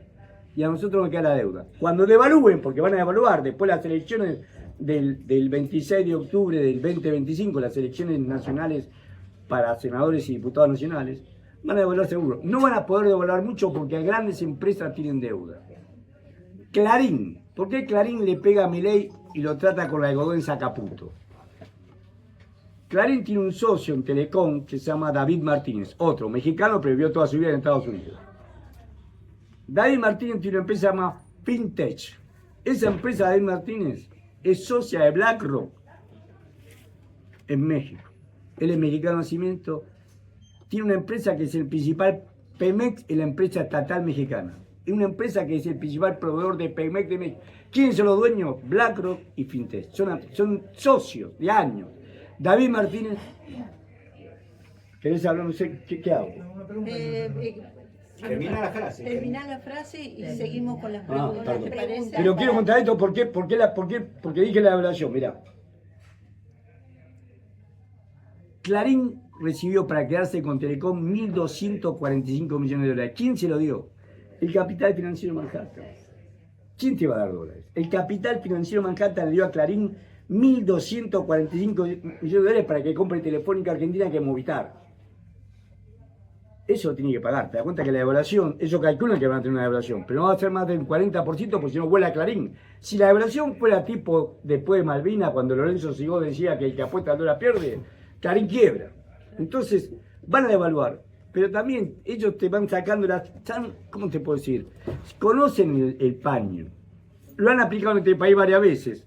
1975, 1982, 1989, 1995, 2001, menos con los Kirchner. ¿Por qué? Porque los Kirchner no dejaron atrasar el tipo de cambio, los Kirchner no incurrieron en déficit fiscal, los Kirchner no emitieron moneda y los Kirchner defendieron el mercado interno. La Argentina solamente crece si defiende su mercado interno. Si nosotros, ¿por qué yo no puedo pintar el departamento? Porque soy docente universitario y cobro 2 pesos, como el profesor no me deja mentir, cobro 2 pesos con 50 centavos. Entonces no puedo ni siquiera pintar el departamento, lo pinto yo, pero no puedo comprar la pintura. No me alcanza al fin de mes para comprar la pintura. Si yo me pagaran bien, compro la pintura y la fábrica de pintura entra a producir pintura y lo trabaja. Esto lo decía Perón y con esto termino. Perón decía, y yo no soy peronista, pero Perón decía, estoy enfermo, miren la Argentina que nos perdimos. Yo la viví. Tengo 71 años y tuve el lujo de venir acá y vivir mi provincia ya era pobre, pero acá se vivía bien. Era un estudiante de bolsillo roto y me iba a ver películas de Sabersal y ahora me mataría.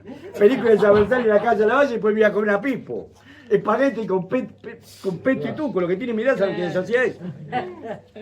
Veía esa diosa y Sabersal y encima iba a comer por 2 pesos. Y era estudiante. Hoy no puedo comprarme una camisa. Esta es la triste situación que vivimos mal, todo lo que vivimos del trabajo. Bueno, ¿qué decía Perón? Yo estoy enfermo, voy al médico y le pago al médico que me hace una receta porque el médico necesita vivir. Voy con esa receta a la farmacia y compro el medicamento porque los trabajadores, los dueños del laboratorio, los trabajadores de la farmacia, los dueños de la farmacia necesitan vivir.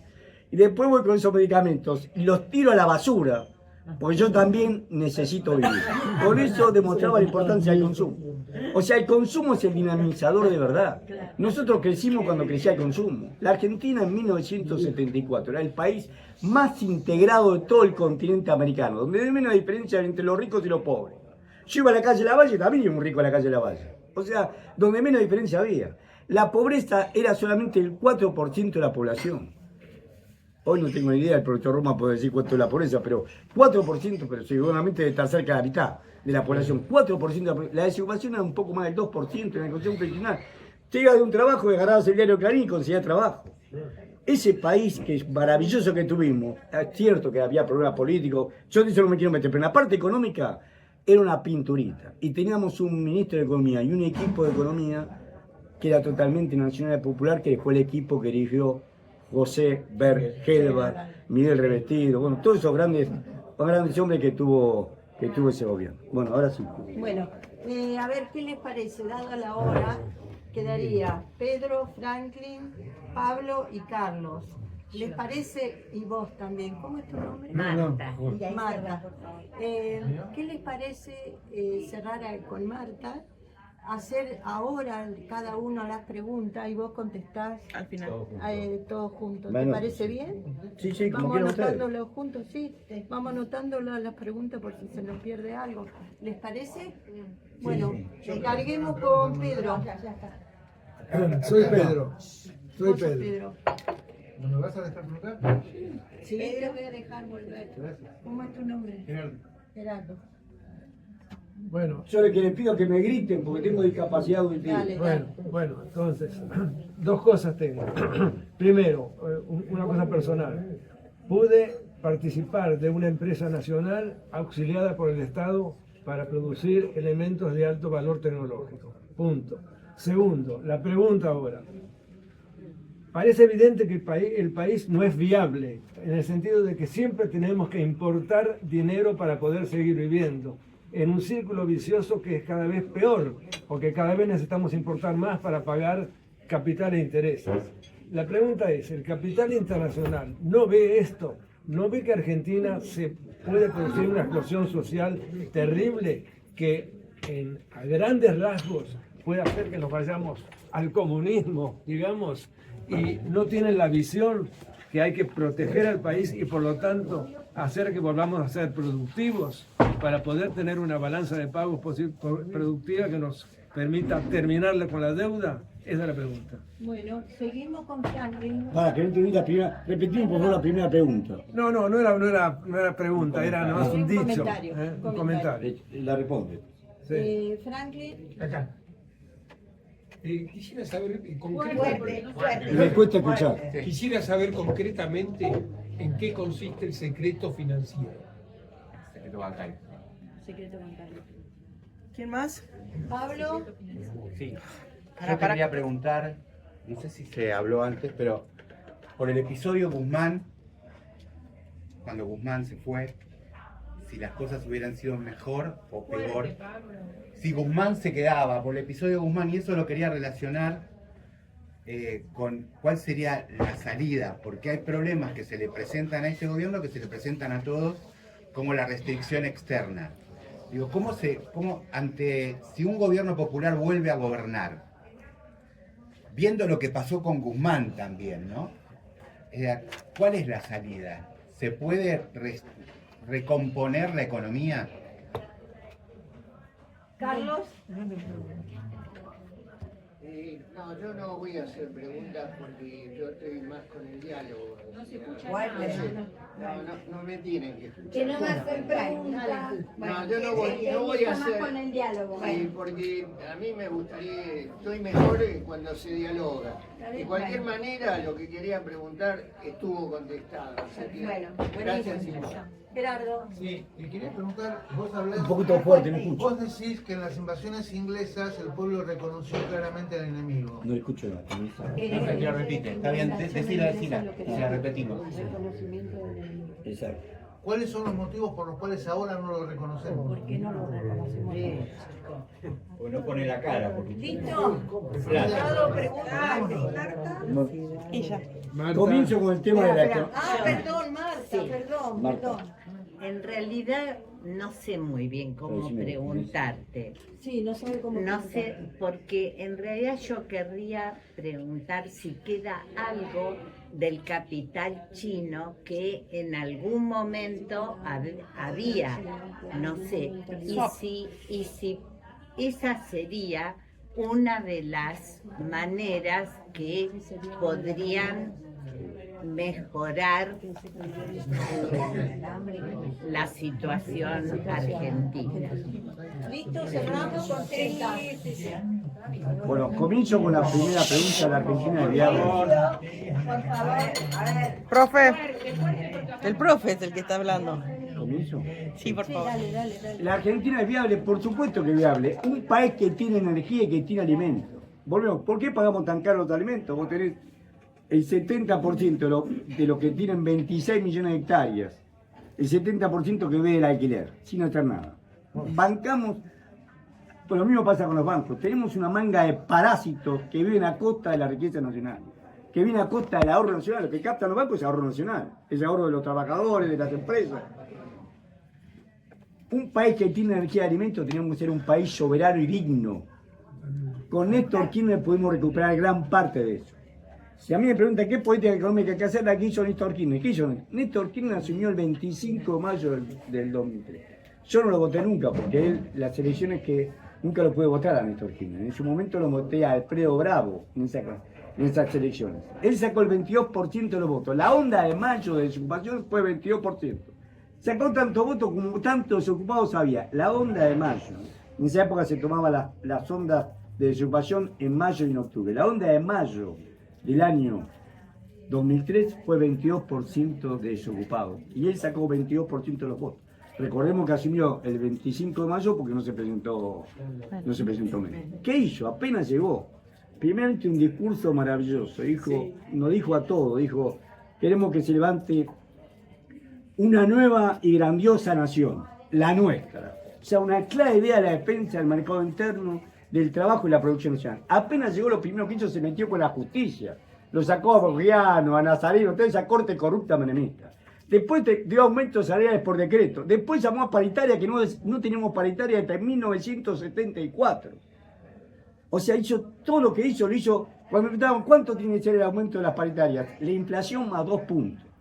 Y tenía un latiguillo, yo nunca trabajé con él, pero conozco gente que trabajó con él, tenía un latiguillo que era, ¿cómo hacemos para ponerle plata en el bolsillo a los trabajadores y que no se vaya la inflación? O sea, que los vivos de siempre nos remarquen precio. Ese era todo su pensamiento.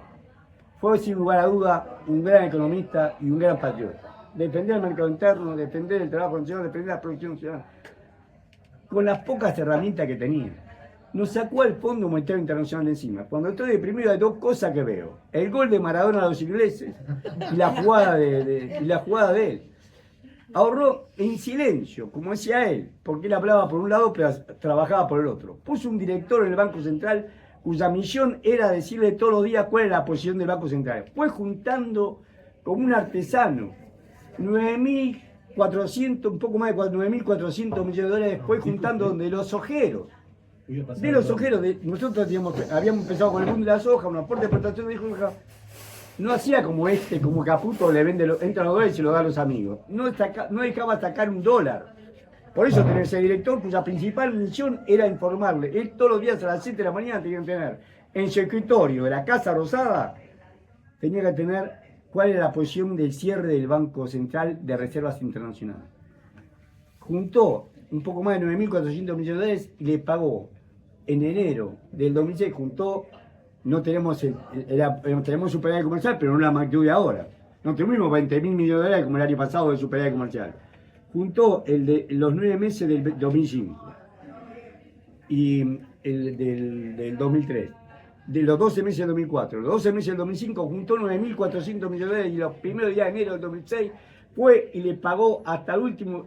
Es más, en esa época había telex, eran cables. Por supuesto que los empleados del Fondo Monetario Internacional que estaban en el mismo 5.º piso, en la parte de atrás, sobre la calle Alsina, es un flaco de Garbado. Tenía un amigo de él que era el jefe del Servicio de Inteligencia del Estado, que se llama Héctor Icazuriaga, un nombre de Chivilcoy, flaco de Garbado como él. Se cruzaron los dos de la Casa Rosada, cruzaron la calle Puente de Oye, llegaron al Ministerio de Comida, fueron a buscar a Felisa Micheli. Felisa también fue alumna, fue compañera mía de estudio y fuimos alumnos de... Ella era buena alumna. Ella era buena alumna, Felisa Micheli con el profesor Roma. La fueron a buscar a Felisa Micheli, que estaba sobre Hipólito de Oye en el 5.º piso, fueron al fondo. Los empleados del fondo ahí sabían ya que había pasado. Se levantó, era alto, levantó un papel que era el tele que decía, este papel demuestra que le hemos pagado hasta el último centavo al Fondo Monetario Internacional. Le pido por favor a ustedes, que no tienen más nada que hacer acá, que se retiren. Ese era Néstor Kirchner. O sea, si vos me decís todo lo que hay que hacer, que somos un país viable, que tenemos elementos para ser una gran nación y para que nos alimentemos todos y produzcamos todos y todos tengamos trabajo, seguro. Pero necesitamos un programa de gobierno y un presidente como Néstor Kirchner, o como Arturo Illia, o como Juan Domingo Perón, que amen a su pueblo y amen a la nación. Perón lo sintetizaba bien. Decía, por la felicidad del pueblo y la grandeza de la nación. Y decía 3 banderas. Independencia económica, la soberanía política y la justicia social. Esto es un gobierno nacional popular. Todo lo demás es un fantoche. Eso con respecto al día. ¡Viva Perón!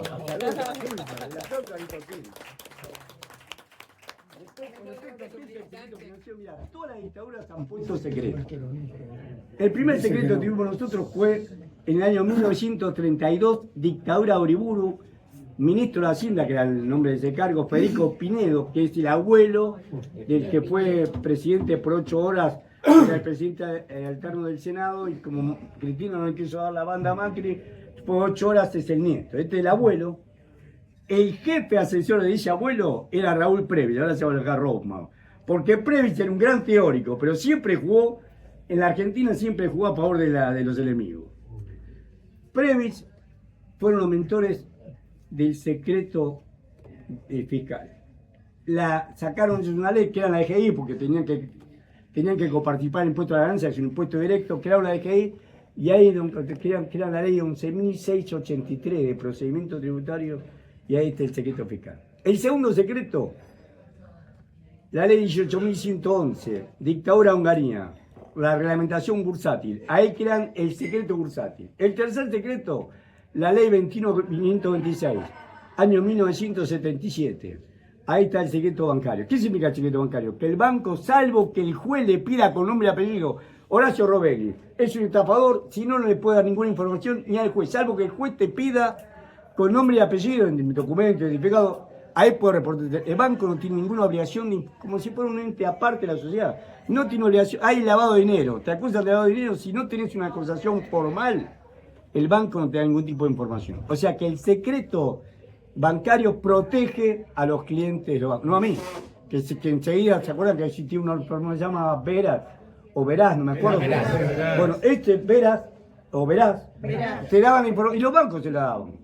Sin embargo, para el chiquitaje, los grandes jamás. ¿Quiénes compran dólares en Argentina? No podemos saber por el secreto fiscal. Por el secreto fiscal también, pero por el secreto financiero. Los bancos no te van a informar quiénes son los que le compraron. Entraron 12.000 millones de dólares del Fondo Monetario Internacional el martes 15 de abril del 2025 y no sabemos a dónde fueron. ¿Por qué? Por el secreto financiero. Después, con respecto a la pregunta... Vos informaste más de una vez quiénes compraban dólares. ¿Qué? Vos informaste más de una vez quiénes compraban dólares. Pero porque lo publicaban otros, pero no teníamos información oficial. Acá, ni yo me entiendo la letra. Me acuerdo la sobre el sector Estado. El 19 de diciembre, de febrero de 1983, al día siguiente salía en los diarios de Venezuela el listado de la gente que había comprado dólares, nombre, documento y la cantidad de dólares que habían comprado y habían sacado de Venezuela. Pero eran páginas enteras. Bueno, la información está. Yo le quiero contar que Horacio Berbisky, cuando fue... Pues la información está, lo que pasa es que tener la tecla para traer, no es oficial. Cuando terminó el gobierno de Macri, Alberto Fernández, en su discurso de inauguración de las sesiones ordinarias del 1 de marzo del año... ¿Qué año era? 2016. La arteria Claudia Manza. El 1 de marzo del 2016, Alberto Fernández le dice a Miguel Ángel Pella, todo el director del Banco Central, que haga un informe de quiénes fueron los que compraron dólares en la época, por lo que está pasando ahora. Le compraron dólares y el Banco Central no informa y los bancos tampoco informan. Entonces le dice que él, en su atribución de presidente de la República, le exige al Banco Central que haga un informe. El Banco Central presentó el informe, pero puso quiénes eran. Y demostraba que 100 empresas compraron 24.679 millones de dólares. En los 4 años de la gestión de Macri, 100 empresas compraron 24.679 millones de dólares. 100 empresas. 100 personas, 870 millones de dólares. Entre ellos el gordo Luque, Salvador Emilio Luque de mi provincia. El padre había creado una especie para mi provincia, de casa días para mi provincia. Patio de tierra, hacíamos guitarreada, comíamos empanada los viernes y los sábados. Pero se hizo popular, que se llamaba Casa Luque. No tiene nada que ver con Luque de la Mercedes Catamarca. Es Luque como decir García acá, o Pérez. Salvador Emilio Luque había comprado 17 millones y medio de dólares. Hasta en el informe que publicó Berbisky. Primero dice la 100 de Macri y después llama ahora las personas. Y echó 1.200 trabajadores, le pagó el 60% de la indemnización porque estaba en quiebra, quebró la casa Luque del abuelo. Echó 1.200 familias en la calle, le pagó el 60% de la indemnización porque estaba en quiebra y aparece comprando 17 millones y medio. Con 1,5 millones hubiera pagado a todos. por lo menos el 100%. Bueno, nunca pasó nada con eso. Berbisky lo denunció, lo publicó, y como no es oficial, nadie tomó esto. Y con las empresas lo mismo. Las dos principales empresas que compraron fueron Movistar, que ahora o sea, Telefónica Argentina, más de $1.000 millones, es una sola empresa, y Pampa Energía, más de 903 millones de dólares. Ellos compraron, nadie los llamó, ningún juez, ningún funcionario de la DGI, nadie los llamó. O sea, el grado de silencio, de complicidad y de cobardía, de connivencia en realidad, hace que nadie siquiera los llamó para decirle, ¿dónde sacaste la plata para comprar esto? Estamos hablando de grandes empresas locales. Ahí el Techín, de ese grupo, tiene 3 empresas: Transportadora del Sur, que tiene sociedad con Energía, Tecpetrol y Tenaris. Nadie los llamó a los Roca para explicar dónde habían comprado, sacado la plata. Los balances de esas empresas en la Facultad de Ciencia Económica, con varios profesores dirigidos por Ricardo Cos, que era en esa época titular de impuestos de la facultad, hicimos un estudio de nos dividimos, éramos 10 y nos dimos 10 empresas cada uno. Bueno, a mí tocaron, por ejemplo, empresas como el grupo GOT, que es una empresa petrolera, Capsa, que es de Puma, la marca comercial es Puma. Ni la mitad podían haber comprado. Me tocó Arcor. Arcor no podía haber comprado la mitad. Es más, Arcor se endeuda, le compra dólares al Banco Central y se endeuda por $500 millones, una obligación negociable por $500 millones que le apagó al tipo de cambio oficial, y Alberto Fernández, por eso quiero contestar con esto lo de este muchacho Martín Guzmán, se lo vendió al tipo de cambio oficial. Abril del 2023. El tipo de cambio oficial estaba a 430 pesos. A 230 pesos, perdón, 230, y el paralelo estaba a más de 400. Abril 2023 el tipo de cambio oficial estaba a 230 pesos. Y el paralelo arriba de 400 pesos. Bueno, Arcor, que no puede explicar cómo compró los dólares que compró, no utilizó los dólares que compró. Después le pidió los dólares al Banco Central de Miguel Ángel Pesi, Martín Guzmán, ministro de Economía, abril del 23, y le pagó a 230 pesos. ¿Se entiende lo que estoy contando? O sea, la deuda, si los dólares se los dio el Banco Central al tipo de cambio oficial. La deuda, para pagar la deuda.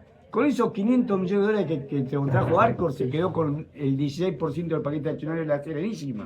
Hoy la Serenísima no es la familia Mastellones, son Danone y Arcor los principales dueños. Claro. Se quedó con un pedazo de la Serenísima. O sea que abarcó su digamos, cuestión de cartelización del mercado, monopolización del mercado, fijar los precios del mercado, a la leche. Eso le dimos nosotros. Y cuando tuvo que pagar esa deuda, se la compró al Banco Central al tipo como oficial. 230 pesos cuando el paralelo estaba arriba de 400 pesos. Este grado de inequidad es legal. Es amoral, pero es legal. Martín Guzmán. Martín Guzmán en realidad es un 4 de copa. Era un pibe que era docente en la facultad. Y yo respeto mucho a los docentes, profesor Romano. Yo he vivido en la docencia. Pero quiero decir que era un pibe que no tenía ni idea práctica de nada. No sé por qué acuerdo con Stiglitz. Yo cuando daba finanzas públicas daba el libro de Stiglitz, un excelente libro. Compilaba todos los grandes trabajos de finanzas públicas. A Cosa, a Luigi Naudi, a los Mugreira, a todos. El Stiglitz era más completo de todo. En un solo libro tenías todo. Sin embargo, Stiglitz lo tenía como alumno predilecto y lo impuso acá. Acordó con el Fondo Monetario Internacional sin quita. No estudió la deuda. Estamos diciendo que la deuda es una ficción, porque también las empresas compraron dólares, se endeudaron, no investigó la deuda, reconoció toda la deuda, lo único que hizo fue prorrogar los plazos. El stand-by, que era 3 años que había firmado Macri, lo pasó a un préstamo con el Fondo Monetario Internacional, lo había pasado a un préstamo facilidad que se extendía a 10 años. En 3 años no lo había podido pagar, en 10 tampoco. Lo único que hizo fue extender los plazos para garantizar que el fondo cobre, de alguna manera. Y con los acreedores privados le cambió los títulos y le dio un periodo de gracia. ¿Cuál fue el periodo de gracia? El gobierno de Guzmán, de Alberto Fernández. O sea, ahora estamos pagando a partir de junio, después que se fue Alberto Fernández, en junio tuvimos el primer vencimiento de capital con el capital financiero internacional, porque lo único que hizo fue alargar los plazos y dar un periodo de gracia para pagar el capital, pero ahora tenemos que pagar.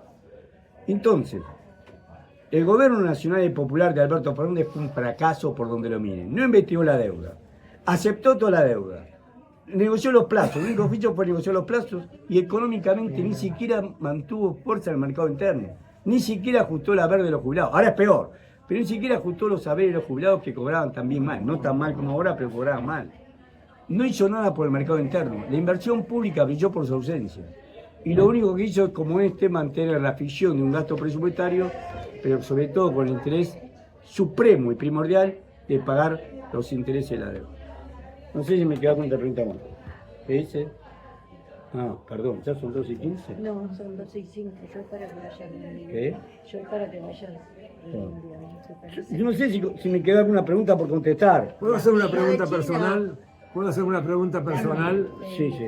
Vos dijiste, te presentaste como un tucumano iliteral. Letrado. ¿Cómo es un tucumano literal? Letrado. No, hemos tenido gente muy... Alberdi, Mirá, era tucumano. no quiero hablar, Tiburcio Padilla era tucumano. El creador de la Universidad de Tucumán, don Juan B. Terán. No, hemos tenido gente culta y muy preparada. Grandes científicos, la Fundación Miguel Lillo, que ha estudiado sobre la flora y la fauna de todo el norte argentino. Y después Lola Mora, era salteña, pero hizo toda su carrera en Tucumán. O sea, tuvimos... Que no la dejaron hacerla acá. ¿Qué dice? Que no la dejaron hacer acá. Bueno, pues ahí está la Nereida, acá en la costanera. Lo que quiero decir, Tucumán... Lo mío, no, De lo repetir. de China. Ah, lo de China, perdón, es verdad. China, esto también lo pensó Néstor Kirchner. Néstor Kirchner fue el que pensó el acuerdo con los chinos. Parece que los chinos se tomaron su tiempo. Pero nosotros tenemos economía complementaria con China. Ellos tienen 1.400 millones de habitantes, necesitan alimento y energía. Nosotros tenemos alimento y energía. La idea de Néstor Kirchner era acordar con los chinos para que los chinos nos den... China está muy avanzado en la parte tecnológica, sobre todo en la parte de construcción de viviendas populares, y sobre todo en la parte de mantenimiento de rutas, represas. Eso le interesaba a Néstor Kirchner. Por eso hizo el acuerdo. Hoy la represa tiene el nombre de él y la otra el nombre de Seperni. Por eso hizo el acuerdo con China. China nos iba a proveer a nosotros de tecnología que ellos tienen de muy alta calidad, sobre todo en la obra pública, de muy alta calidad. Años y años de experiencia, conocimiento.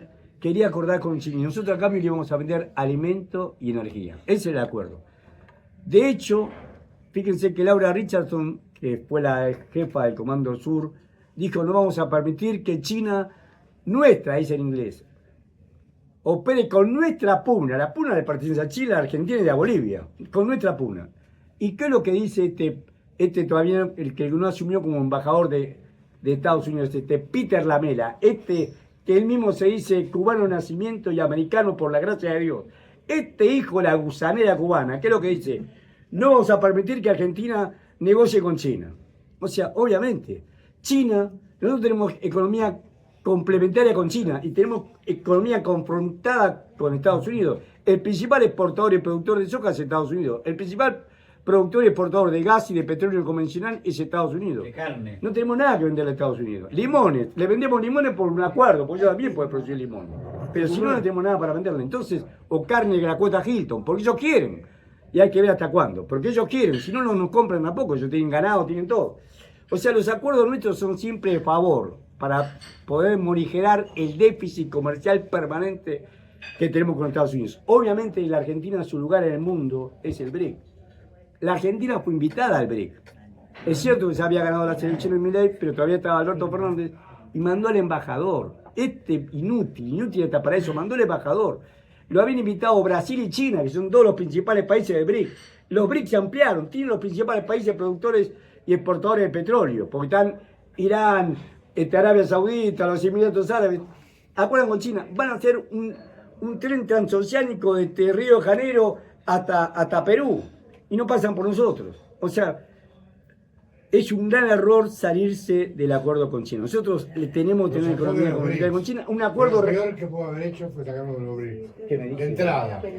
Reafirma sacarnos de los BRICS. De entrada. Porque no negocia con comunistas. Fue pensamiento de Néstor Kirchner. Néstor Kirchner, acá lo cargaba Clarín diciendo son cuentos chinos. Néstor Kirchner la vio. Un hombre muy inteligente y de un gran amor a nuestra patria. Y vio que el acuerdo comercial con nosotros era a través de los BRIC y a través de China.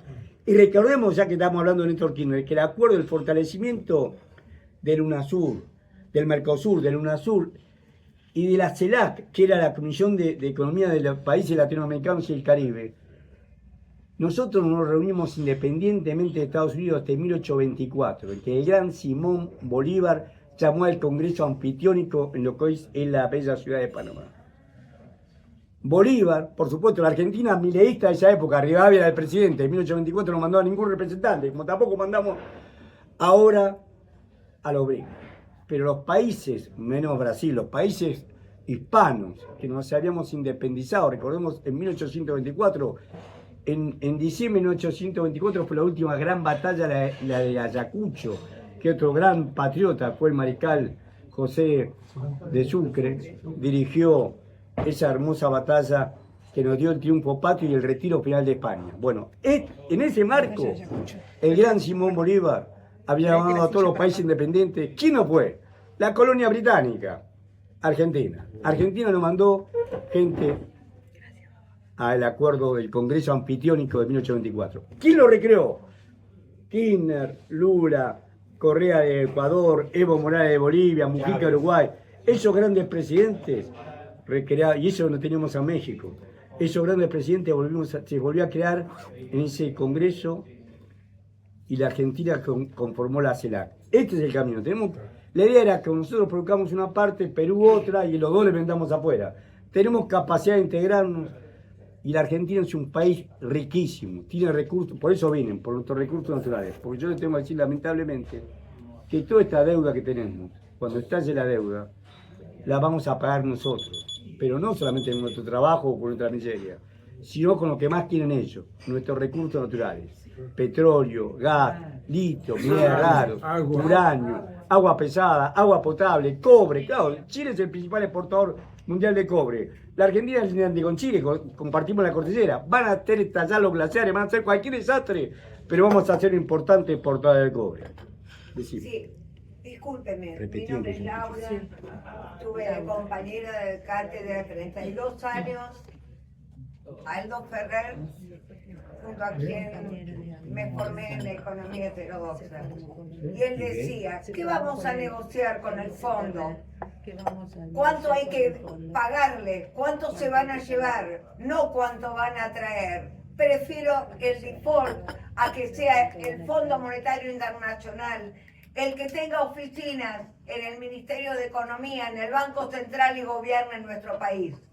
Y en su gran libro, Crisis y Alternativas de la Política Económica Argentina, en su prólogo dice, seamos sujetos y no objeto de nuestro propio destino. Por mi padre intelectual, repito una y otra vez, seamos patria, concienticemos al pueblo que ha sido colonizada en su subjetividad y ha vuelto masa a gran parte del pueblo. Nada más. Bueno, muchísimas gracias. Cerramos. Bueno, si no hay otra pregunta para hacernos, y dado que tenemos una limitación de tiempo, acá Berta me dice que 2:15 nos tenemos que ir. Bueno, yo le agradezco a ustedes la paciencia, espero no haberlo dejado sordos porque grito. Gracias. Bueno, muchísimas gracias.